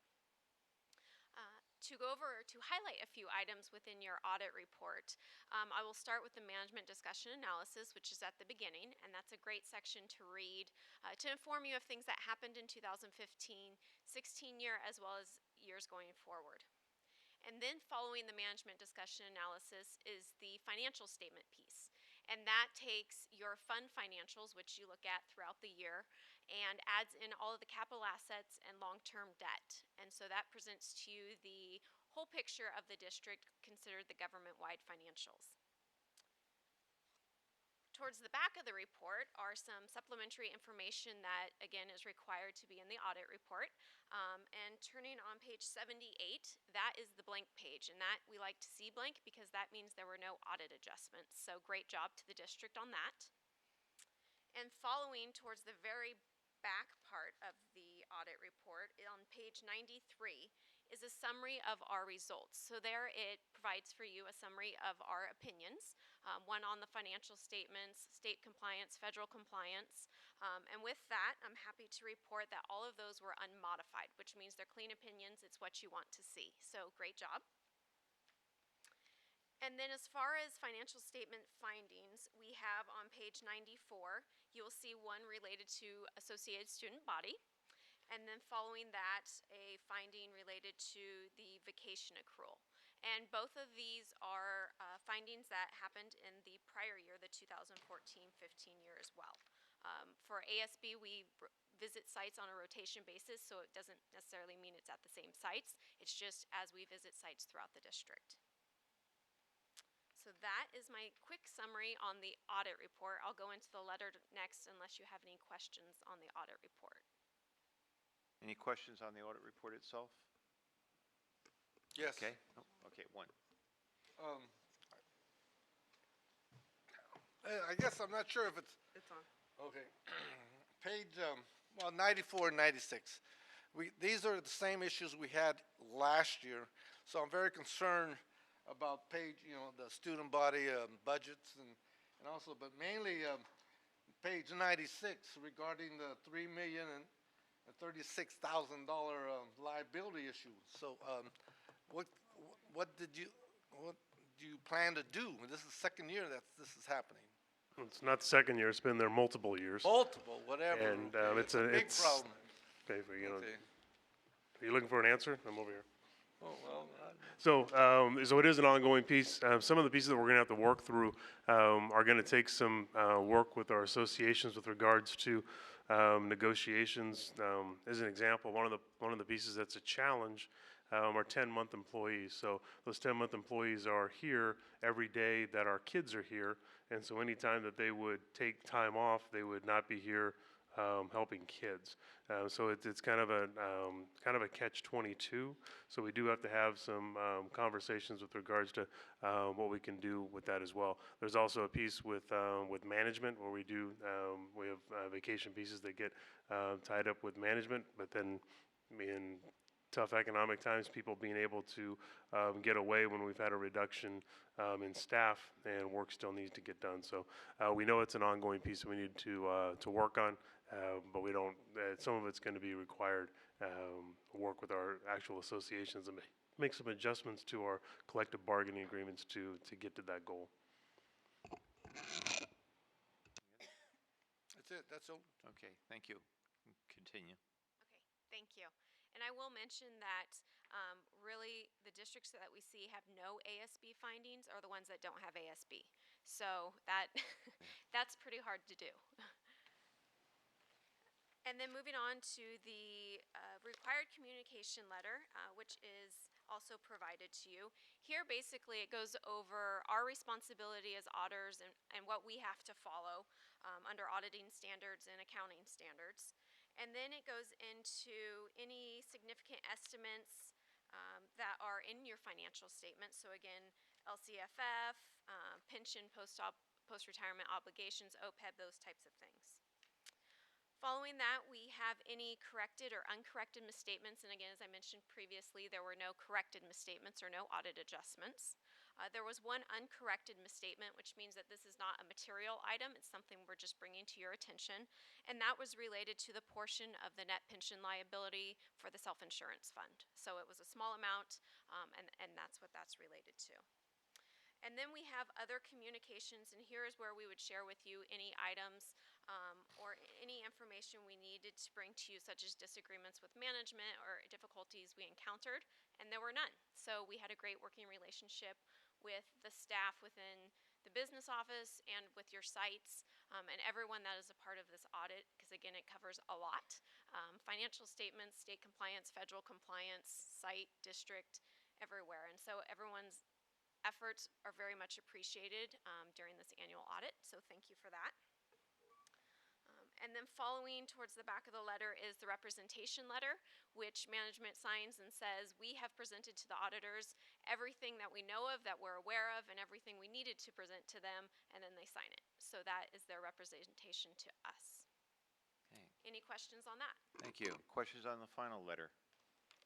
Yes. Mr. Perez. You read in the papers a lot regarding pension and post-retirement obligations. In layman terms, do we have a problem, yes or no? I'm not sure I follow your question. Oh, like, for instance, should I worry about that issue? Well, you know, every government agency Should. that has a OPEB Uh-huh. obligation is required to record that, and then every government agency that has the net pension, which is new with CalSTRS and PERS, they're required to record that piece. So I can't speak to whether you have a problem because it is government accounting that you do record obligations. Do you have further? Well, I guess where I'm getting at, I mean, do I need to be concerned about that as a board member? I would say that's not for me to answer. Okay, That would be a discussion amongst you guys. Yeah, we have an obligation to be able to meet our fiscal responsibilities. At the current time, and in previous years, because of the fiscal solvency of the district, one, there's been money to cover the unfunded liability. Two, you'll never pay the liability up at one point in time because people leave the office at different periods of time. The only thing you can do, if we as a board chooses to do it, would be to set aside an amount equal to what our liability is in a holding account. That would be a board option. Otherwise, it's kind of a pay-as-you-go kind of a situation as people retire and are paid off for unused vacation. So, like I say, to me, the important point is that number one, we would never be obligated to pay it out at one time. Number two, we have plenty of funds available to do it. Well, the other piece is the board has taken the proactive step of putting Egbert in place. So we have a plan in place to deal with a large part of our post-retirement benefit. It's built in with Egbert. And most districts don't have that type of system built in. Employees pay in, the district pays in, and the system works very well. So I think we're much better situated than most districts. But when you're talking about rising costs with relation to any benefits, it's always on part of the conversation. All right, thank you. It's always nice to have the firm look at our work and affirm that we're on target and to affirm the work of the finance department. So thank you. Yes, and I want to thank the finance team because there's a lot of transactions that occur during the year, and all of those are attached to something, whether it's compliance or complexity or whatever it may be. And I know Shannon and her team and Shelley and Carrie, they all work very hard throughout the year to make sure that the transactions are recorded properly, contacting us, and those types of things. So great job to them for such a clean Thank audit you. report. Thank you, Shannon. Thank you, and I just want to comment on that too, what she made. Our finance department is an excellent department, and they work extremely hard and diligent in watching our, watching our money, and they do a good job, and I just want to go on record there. Thank you. Mr. President, if I may add. Yes. This may be kind of the nuts and bolts, least compelling part of the work to lots of folks in the public out there, but I just want to highlight that this is where the rubber meets the road in terms of accountability for the public. This is where we dive down and go after every single expenditure and to make sure that we're being clear about spending it in accordance with, our adopted decisions and the will of the public. So this work is very, very important, and to have such a clean audit report is definitely a source of pride for us. So thank you to everyone who gets credit for that. All right, thank you. All right, next is consideration and public notice of AFSCME's initial proposals, the Elk Grove Unified School District regarding collective bargaining for the 2017-2018 school year, and we have Dr. Bindi Grewal. Good evening, President Fortuna, members of the board, Superintendent Hoffman, and Ms. Avalos. The board is asked to review and accept AFSCME's initial proposal to the district for 2017-2018 collective bargaining. The board's role this evening is to officially accept the proposal and allow public comment on the proposal, if any. It is recommended that after the closure of the public hearing, the board take action to accept AFSCME's initial proposal. Thank you. Thank you. All right, a call for a public hearing for AFSCME's initial proposals to the Elk Grove Unified School District regarding collective bargaining for 2017-2018 school year. Anyone wishing to speak? All right, none, so I close the public hearing and I call for a motion to approve AFSCME initial proposal regarding collective bargaining for the 2017-2018 school year. Okay, motion approved by Second. Mr. Madison and seconded by Ms. Singh Allen. All in favor? Aye. Opposed? No, thank you. Thank you. All right, we need to go back. I need to have a motion to accept the 2015-2016 annual audit. I make a motion All to right, accept. Dr. Martinez-Leary moves to approve. Second. Second by Ms. Travis Espinosa. All in favor? Aye. Opposed? Okay, we're moving on. All right, discussion items? None. Discussion action? None. And now we're at approval of the 2016-2017 first interim financial report. Shannon Hayes.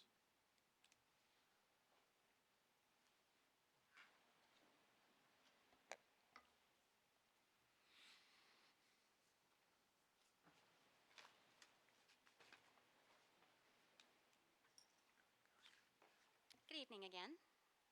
So tonight I'm bringing to you the first interim financial status report, and at the end of the presentation, we will be asking the board to take formal action to approve the financial report itself that we can submit to SCOE. Ed Code requires us to have our financial statements submitted to the County Office of Education by December 15th.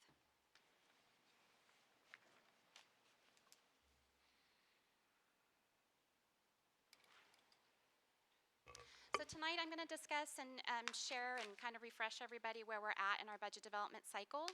We'll look at the 2016-17 student enrollment. We'll look at the unrestricted general fund budget changes since adoption. We will look at what the actual first interim budget looks like, the components of our multi-year projections, and the multi-year projections themselves. So this is our cycle. June 30th, a district adopts their 2016-17 budget. Then by June 30th, the state has to approve their budget. Then depending on what changes are made in the state adopted budget, by August 15th, within 45 days, we need to adjust our budget. September 15th, the district then prepares the 2015-16 unaudited actuals. December 15th, which is now, we'll be preparing the 16-17 first interim as of October 31st. March 15th is our 2016-17 second interim report as of January 31st. Then we'll get to see in January the 2017-18 budget proposal from the governor. And then in May, we'll see the revised governor's budget, and we'll start our cycle all over again. For 2016-17, our enrollments, we were growing between 2011-12 through 2014-15. We had a slight dip. And our CBEDS enrollment for 2016-17 is 62,185. Comparing year over year, that's a 307 student increase over 2015-16.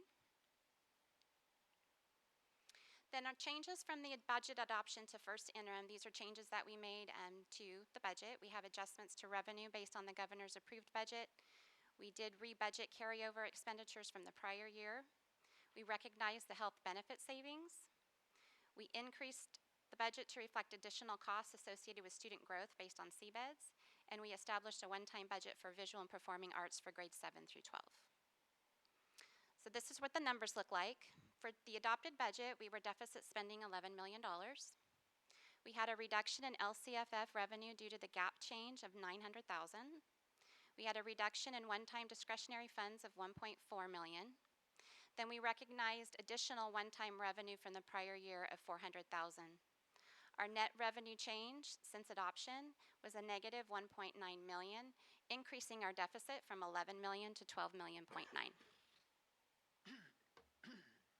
We then had expenditure changes to the budget. We had the transportation van pool reserve of $200,000, site shared energy savings that went back out to the school sites, carryover of summer school expanded learning and intercession, carryover of board priorities that were authorized in 2015-16. We have instructional material adoptions, technology utility, again, the healthcare premium and facilities and business reorg savings of 4.2 million. The visual and performing arts budget of, it's 150,000, but we've rounded. Staffing adjustments based on seabeds, which is an additional 800,000. We had GPS units for the buses for transportation. We had to purchase an additional mail truck for the purchasing department, and then we had adjustments in indirect, which all netted out to a credit of 600,000. All of the expenditure changes since adoption was an additional 8.1 million in increased expense, thus changing the deficit from 12.9 million to 21 million. So these are the changes that have happened since adoption. We had our adopted budget where we were deficit spending $11 million. We brought to you our estimated actuals. Then at that time, we adjusted our ending fund balance, and then we reserved 13 million in carryover reserves. First interim, this is what we look like now. So we're deficit spending $20 million. We no longer have those carryover reserves. They've now been rebudgeted so that the sites can continue their work. And then we have a reserve for funding priorities of 49.4 million. Some components of the multi-year projections. We are projecting the LCF increase to the target for 2017 and 18 of 13 million and 10.5 million. Again, we don't know what the results are of Prop 55, so those are still original estimates from adoption. We are not projecting any student enrollment for we're not projecting any student enrollment for fiscal year 17-18 or 18-19. We are still using our 2016-17 CBEDS enrollments. We did increase the budget for new school startup openings, so that's not new kids, which is why it's still flat. Although we're opening schools, we are shuffling students around and the staff that goes with them. For expenditures, the staffing levels again are the same. We do have growth for special education. One change we did make was the district healthcare premium increase. It is 0% for 2017-18, and that is because of the addition of Sutter Health Plus. We do have a 2-year rate guarantee from them. We have an 8% increase for fiscal year 2018-19, but that's the second part of the 2018-19 school year. Our estimated costs for health benefits under the Affordable Care Act, those we're still monitoring and watching closely to see what that impact is for us, because last year was our first year, so this is our second year of implementation. We have increases in both CalSTRS and CalPERS, and then we increased $1 million for summer school intercession and expanded learning to bring the budget back up to the 3.2 million, which has been the budget for the last 2 cycles for summer school. So just to remind everybody where we started, this was our multi-year projection for the unrestricted general fund, starting with the 2016-17 adopted budget. Again, we were deficit spending in all 3 years. The preliminary first interim, which we brought to you for the November 15th meeting, we ran through some preliminary numbers to see what things would look like. The biggest change here was the reduction of the healthcare premium. So we're now still deficit spending in the first year, but we did have a surplus then in the second year of 7 million and a surplus of 3.7 in the third year. And then the changes down at the bottom were the expected changes that we were going to roll up into the funding priorities. All of that has now happened. And this is what our first interim budget looks like. So we no longer have the designated carryover reserves. Those were rebudgeted so that sites could finish their work and the departments could finish their work. We're still in a surplus situation for 2017-18 and 2018-90. We have 40 million reserved for funding priorities in 16-17, 57 million in 17-18, and 60 million in 18-19. So our next steps will be bringing back the governor's budget proposal to you for what we know and how it impacts the district in January.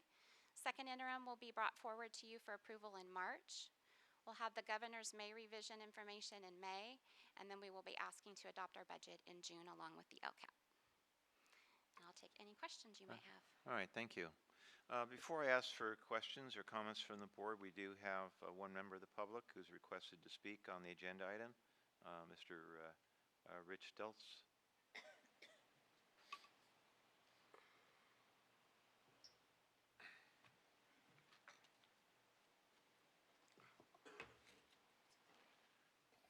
Good evening, Board, Mr. President, Mr. Superintendent, and Ms. Avalos. Before I begin, I was wondering if I could beg an extra 2 minutes of time. Our policy is 3 minutes. Are there any objections since this is a special item? Why don't we hear the 3 minutes and see if anybody has questions or a desire to request that he's All right, Do my go best ahead. to be brief. Yes. Go right ahead. At first, I'd like to start with some great news. I'm actually the only parent that's been consistently showing up to your VAPA Advisory Committee. And so far, it's looking like we're going to have a great program to present. The thing is these programs obviously take some time to get started. It's going to be at least 2 or 3 years before the students are seeing much in the way of increased classes, increased benefits. And in the meantime, as we brought up to you in April, we've got some serious shortcomings in our programs right now. I believe actually it was then President Ms. Singh Allen that said, "I don't want our board to think for 1 second that this is not a top priority. We've all raised this priority." And that word priority keeps coming up. Several of the other board members spoke publicly about the VAPA program being a priority. And so then you voted to have the teachers turn in that paperwork to tell you what the need was. And they came in, I believe, at around $1 million in need. Not desires, not wants, needs. And then they were sent more papers and said, well, you know what, see if you can bring that number lower. So some of them turned that back in. Others said, you know what, I already told you what I needed. Either way, they came back and the number then was at $500,000 or somewhere thereabouts. And I'm seeing that the money that's being proposed for this year, which it's already half over, is $150,000. So that's 15% of what they said they actually needed.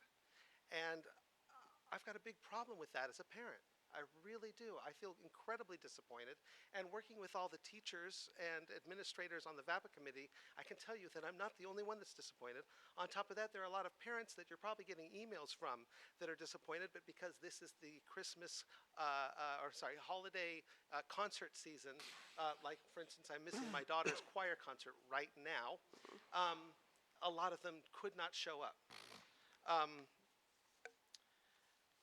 I had this whole prepared speech. I'll probably email it to you because I think I made a lot of points. But my main question is, you folks voted for more money for the VAPA program. It said that there was a reserve for priority funding of somewhere near $47 million. If this is considered a priority item and there is a reserve that large for priority funding, why is this not being fully funded? And if it's not, and if you folks can't help us with that, who should I be directing people's calls to? Who should I be talking to? Who should I be asking to get this changed? I would just really like to know that, as would many of the other parents that are really getting tired of cookies and selling candy. I suppose that's pretty much all I have to say. I thank you for your time, and I would really love to hear any comments you have on this item. Thank you. Thank you. He is exactly at his 3 minutes. Congratulations. You hit your 3 minutes right on the nose. Okay, thank you, Richard. Shannon, Tony, questions, comments? Paige, first of all, excellent report. I was concerned that we have plus 307 new students this 16-17 school year. Have we did an analysis on those students, where they're going, what type of students they are? Are they special ed? Because I know that we get a big surge of special ed students because of our good support of our students. And also, any idea? So yes, we have an analysis that we do by grade level to find out where they're at and where they're matriculating to.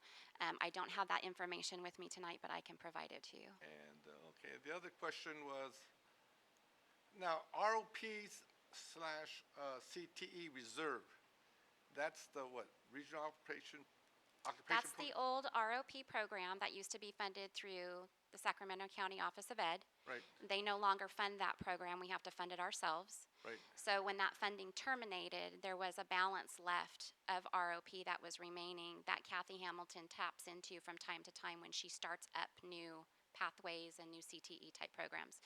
So that was promised to her back when we started back through all the cuts. And So she that's pa- still out she- there.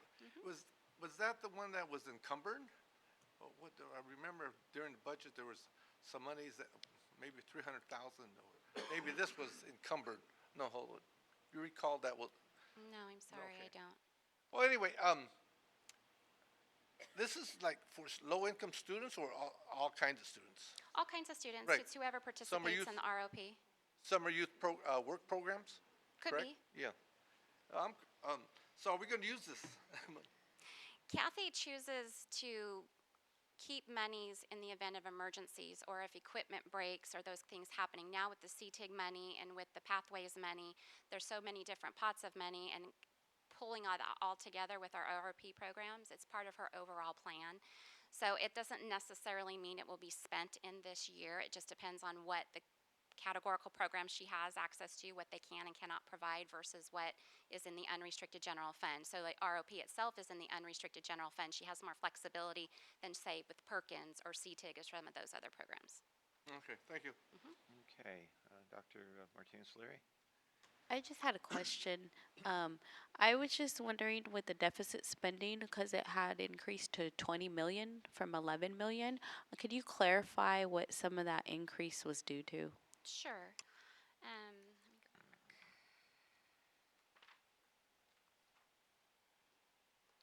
So if we go back to slide 7, these are all of the expenditures that we put back. So the biggest part of it, I would say, would probably be our 2015-16 board priorities, our summer school instructional materials, and the tech utility budget. So what happens is, I'm going to use technology utility as an example because it's easiest to explain. It's difficult to refresh student computers when students are using them. So although Steve was given money through the funding priority process, the decision was made to go ahead and place those orders over summer and do the installation over summer. What happens with that then is the purchases aren't all, everything's not received timely in order to post it to last year.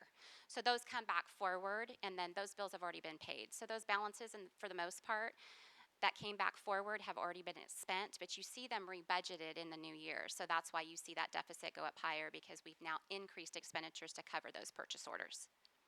Thank you. Welcome. Okay, Ms. Allen? Thank you.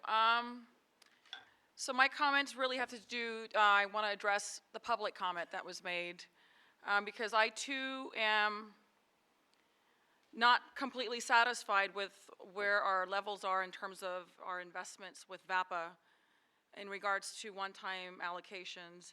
And you are right, it is 15% of what the ask was from our teachers. And, you know, that is very concerning to me still, because I'm a VAPA mother. My children are both in band. I know the value that VAPA brings to our students. Just like in, you know, sports, it has the same sort of value, and that camaraderie and what it does to a student's life throughout middle and high school and even elementary school.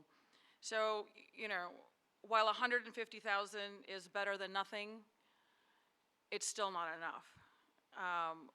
If we have students, we have teachers who have identified specific needs, and these are needs during the school, during school time. This isn't after school, going to different events. This is basic needs: sheet music, stands, old equipment replacement, upgrades. So while I appreciate the 150,000, I'm just not satisfied that it's enough. I hear from parents and teachers on a very regular basis, because I'm actively involved in our community in regards to band and within my own school as well. So again, I'm still very concerned that is not enough. And I hear you, sir, and I will continue to be a very vocal advocate in support of a strong and robust VAPA program. I am also mindful of our December 15th timeline to get this interim report adopted, but that does not mean that the opportunity has ceased in regards to one-time funding. As we build a comprehensive look into our VAPA programs, those should not be confused. They're separate. One is the big picture of what it looks like and what our hopes and desires are, similar to our comp study. but there are needs that come up along the way. And we have, you know, I reread the board communications. I looked back at our statements that we made online. We can go back and look at all the various meetings and the different things that we've all spoken about and things that we're passionate about. And VAPA consistently comes back as a top priority. So if that means it's a top priority, I'm sorry, 15% is an inadequate investment on something we call a top priority. So while I will be supporting the first interim financial report's approval, I would ask the board in the future, in our future board meetings, to come back and revisit one-time allocation, since we already have the data to support a lot of this decision. So those are my comments. Thank you. Okay, Mr. Travis Espinosa. I'll keep it brief since I basically agree with everything my colleague just said. In the name of continuing to move forward towards our broader vision for funding the visual and performing arts, I'm going to support this as well. But I just want to reiterate that my understanding of what the board direction was that, you know, we put the call out for classroom teachers and others involved in visual and performing arts to tell us, you know, what their needs were, to give us the universe. What would this look like if we were funding it appropriately? You know, not the pie in the sky number, but basic, fundamental. And I trust that that's the information that we got back. And at the same time, I expected that, you know, it wasn't going to be a number that we were going to be able to fully meet in year one. But I'm personally committed, and I believe that my colleagues on the board are as well, to plotting a course to get there. So in the name of I guess, incrementalism, baby steps, we have to start somewhere. I'm prepared to support this along with the work that is continuing to happen to plot kind of a master plan, I guess, for our visual and performing arts. Mr. Madison. Yeah, I won't be redundant on it. I think colleagues have made it clear a little bit. I just want to caution, we did discuss this in detail on the one-time funds, and obviously we knew it wasn't enough, but we have to take steps in the right direction. And so I trust that when we go through our budget priorities coming this year in January, we start working on it, we'll see how much money we can allocate towards this. And it should be all around the district, because I know that it's a need for all areas, the performing arts. So, and I think we'll get there. We want to do it collectively as a board and do it right. Thank you. Salviani, anything? No? Okay. Well, thank you, Shannon. I have a number of questions and concerns. My understanding is that you have to seek approval tonight and that the interim report must go forward, correct? That's correct. All right. It is also my understanding, even though it would be out of process, that this board could ask to have the issue of VAPA funding brought back in January for discussion for additional enhanced funding. One of the problems I have with the $150,000 is it's unspecified. What the board had looked for was the receipt of items that were considered needed that couldn't be funded by site budgets, which we could then act on. What we're doing is just giving $150,000 to the schools for VAPA without any understanding with respect to where it's going to go. I suppose it puts us in a place of great trust because we have to trust that whatever process the principals determine, there will be equality and equity across all the departments within a school site. And right now, we have absolutely nothing in front of us to say that the most urgent needs will be met. And so I'm really uncomfortable with the fact that the the allocation is nothing more than that. It's an allocation without any understanding as to where the money's going to go. And certainly we've talked before about about having data in front of us, and indeed, anytime we're asked to provide funding, it comes with the data. But this time it's coming without any data. So it's give me some money and trust me that I'm going to spend it the right way. We already know that it falls far short of the mark of what people indicated they wanted. When we talk about need isn't a new sound stage. The needs that came through from a lot of teachers were sheet music, music stands, reeds, sound equipment replacement, kilns, repair of curtains and curtain motors, stuff that is absolutely crucial to the maintenance of the existing program, let alone anything that's going to be done in the future. So, you know, I too will go ahead and improve the interim report from the perspective of looking at all old colloquialisms. You know, a bird in a hand's worth is better than two in the bush. Something's better than nothing. But you know, the other day at the meeting, in terms of giving an example, someone said, and it's a really apropos example. You know, if you tell me what I need to keep from starving, and I tell you I need a bowl of rice every day, and you say, well, you know what, I'm only going to give you one bowl. When I go, what do I do with the other 6 days? And you say, well, you know, the one bowl's better than nothing. You're better off than you are. You know, are the programs going to be better off with $150,000? You know, I hope yes. I don't know, because I don't have any idea where the money's going. All I know is that there's going to be an allocation of $10,000 to the high school, $5,000 to the middle school, $2,500 to the alternative schools, and then yet another process is going to be set up whereby that money is going to be divided amongst, I don't know what, the strongest at the school site, the one who can speak the loudest, and that is just not what we were looking for. You know, we made a decision as a board to back off of a higher level allocation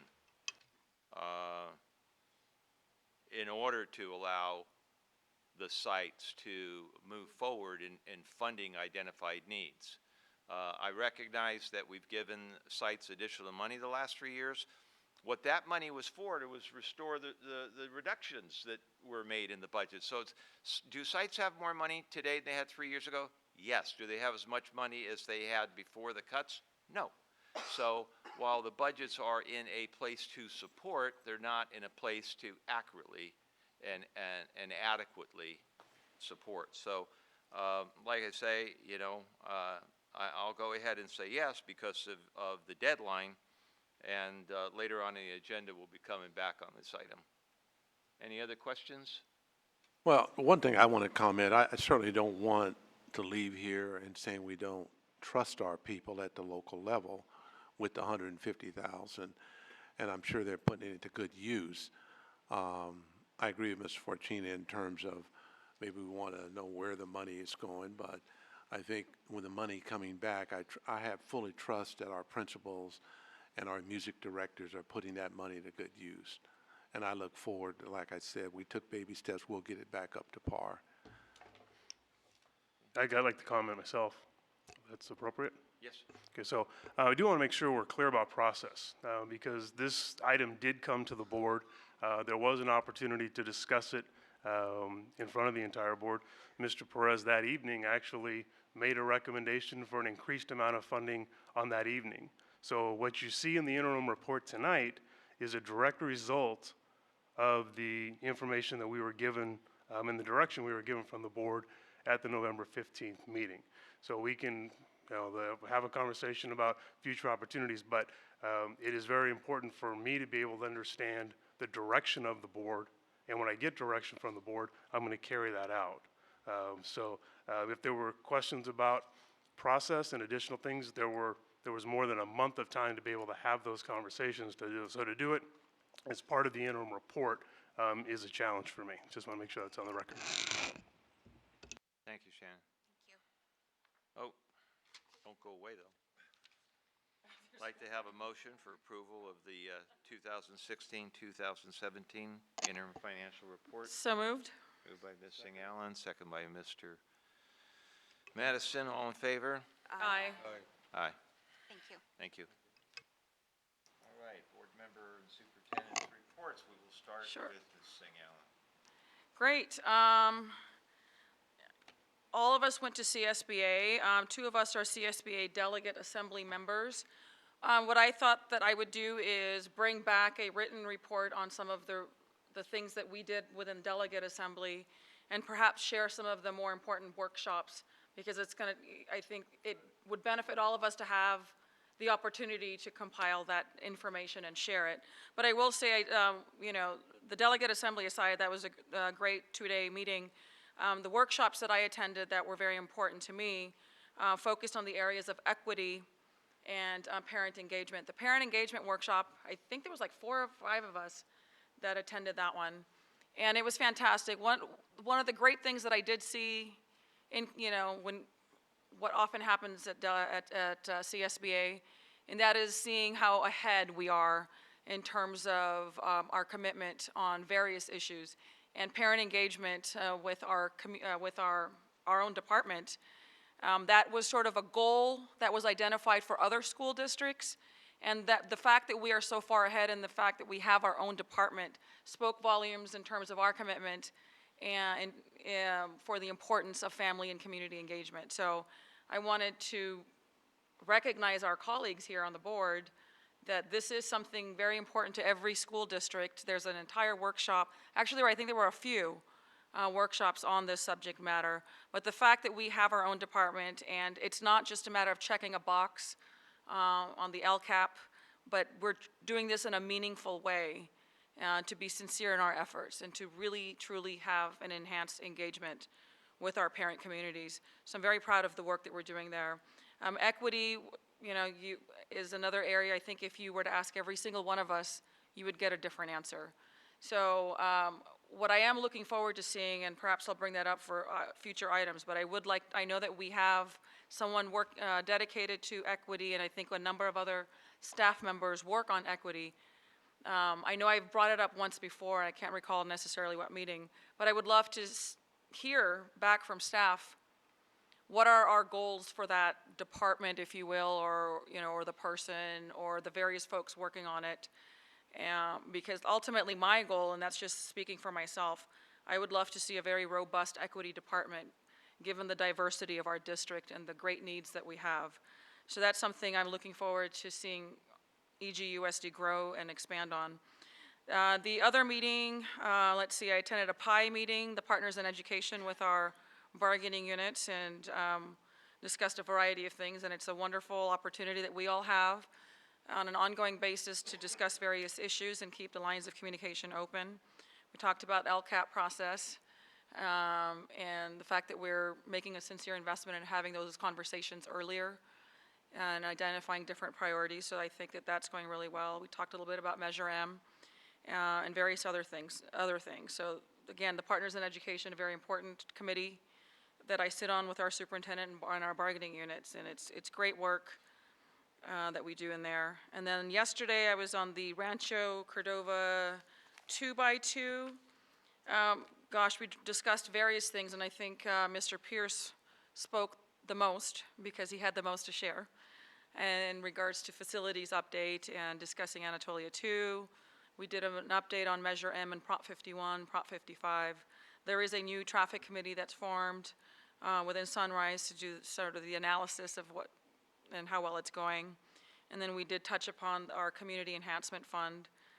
And I may have missed something else that maybe Mr. Hoffman can touch on, anything I might have missed, but that committee meeting was yesterday. So that was me in the last few weeks. Thank you. Crystal. I echo in some of the same comments regarding the CSBA training. I think it was a great opportunity going there and being a part of the delegate assembly. Always for me, it's I take back the learning, hearing from other districts and getting their prime examples of what they're doing in their district and how ways we can continue to evolve and grow in our own district is very important. I did attend a training regarding service learning and socio-emotional environment, behavior environment. And hearing some of the practice that they do in different school sites was very important.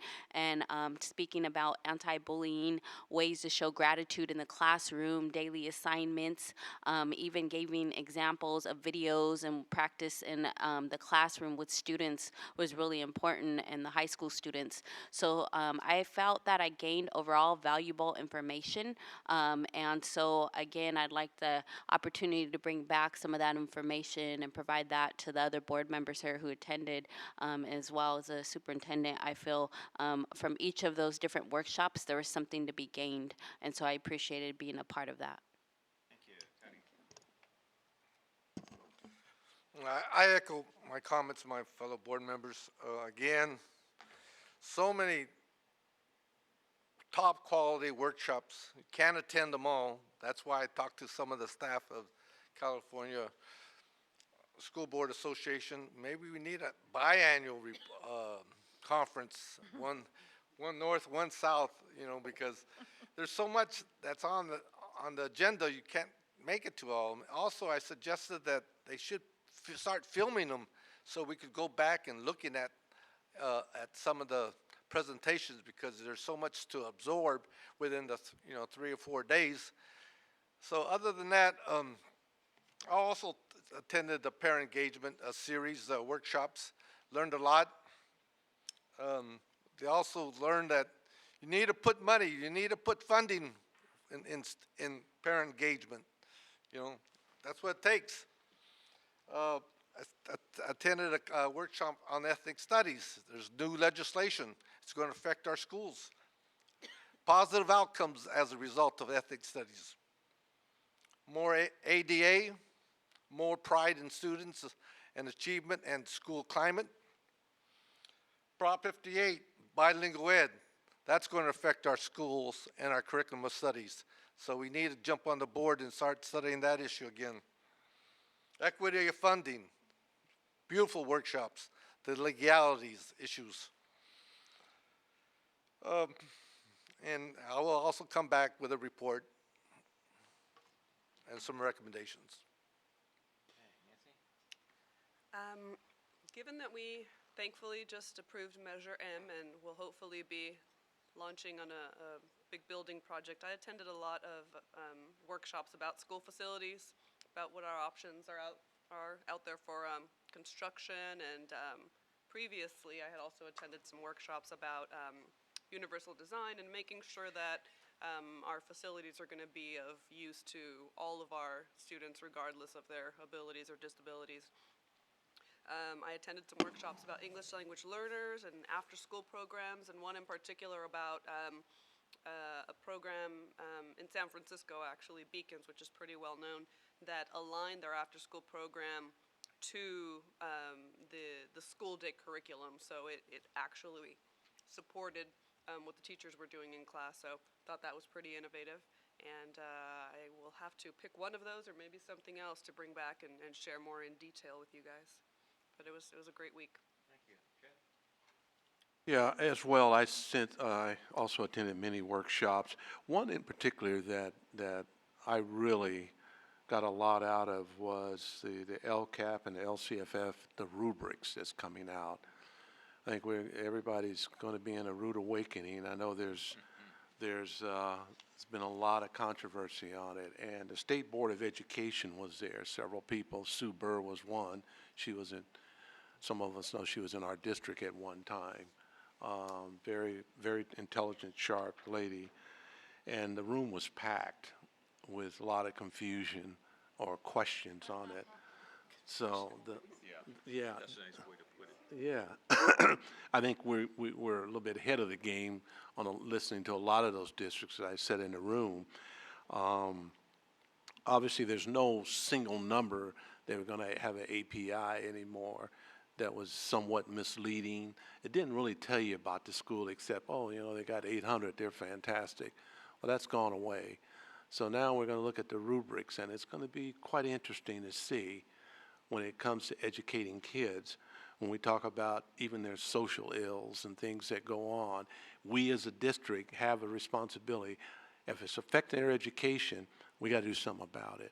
So I didn't bring the packet I have with it. I'll share with particularly Mr. Cerruti's department, and, but it was quite interesting that once we get into next year, how it's going to pan out on this rubrics that's coming out. So stay tuned. Thank you. Thank you. Beth? Bobby, we have an equity committee I'm actually sitting on. So we are developing the definition and developing a strategic plan. There's a timeline. So I chose to attend, most of mine were on equity to better inform myself as part of that. So I was a newbie, and I feel like I have a lot more to bring to the group, so I'm excited I got a chance to do that. I think it's really important work, and it was excellent to have a resource there of so many accomplished and fabulous ideas people have. So I'll be happy to share some of that in written form, and that's all for me. Thank you. As far as my report on the conference, I'm going to keep it brief and respectful of time. What the conference did for me mostly is to affirm my belief that, one, EGUSD is light years ahead of most people, and two, our staffs do a hell of a job with what we're doing, and I can't be more pleased. I want to take my time to just review my responsibilities representing the board on the VAPA committee.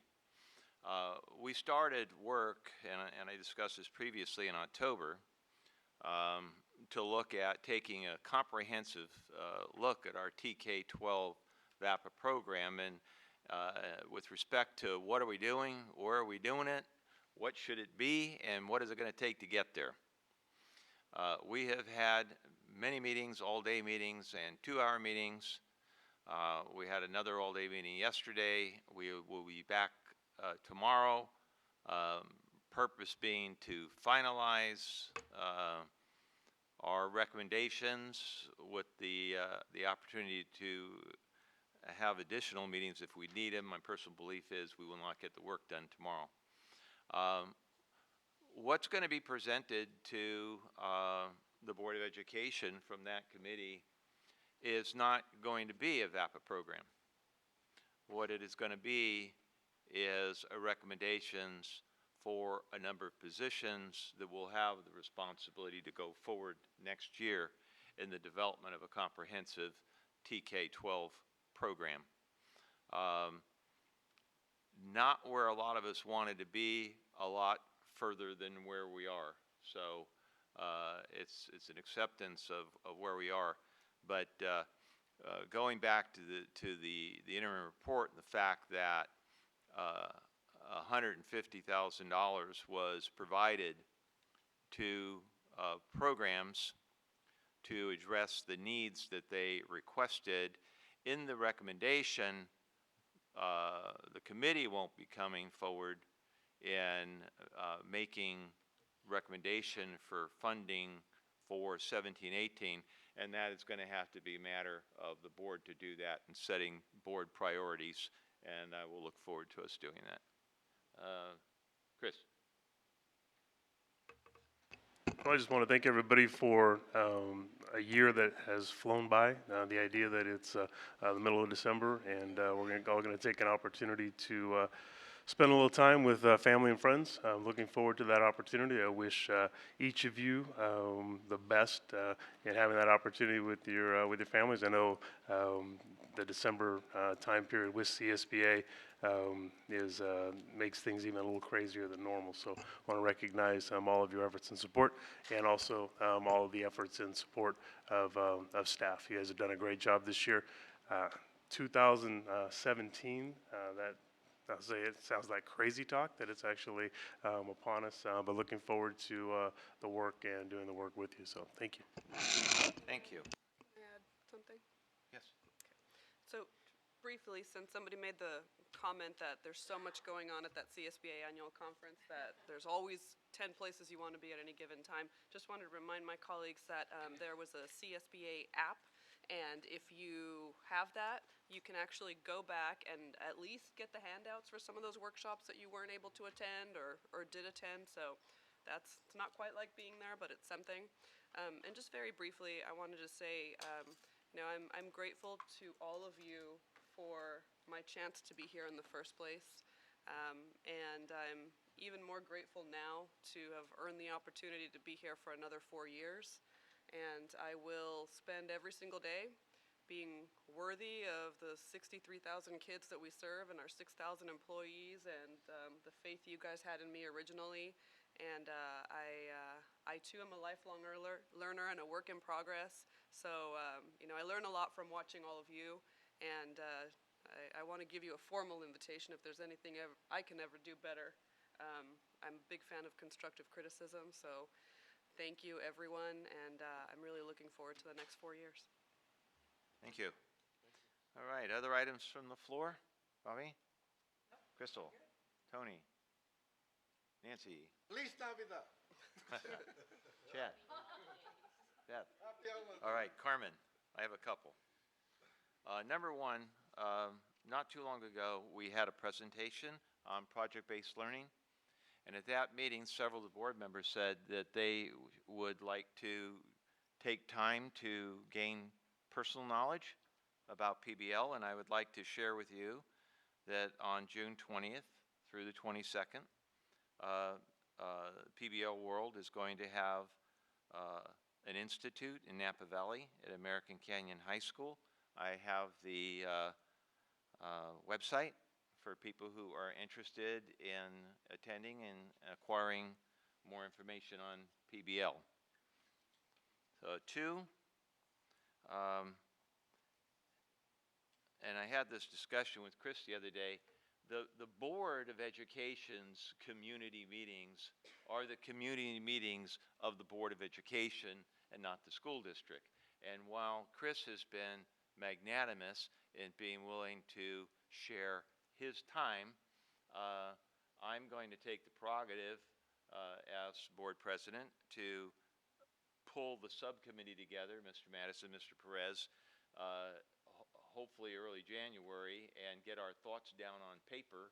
And certainly Chris will be invited, but in being respectful of his time, I will do that, because if we're going to do anything that will allow the public to comment prior to our budget workshops, it's got to be done in February at the latest. So I'll be doing that.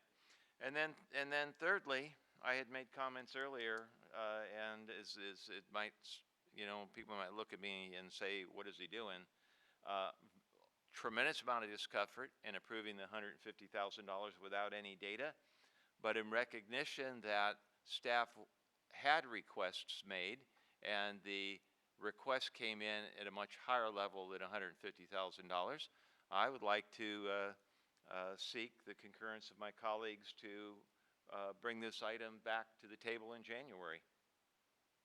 As part of the regular budget discussion? No, separate and apart from. Totally out of process. I'm for that.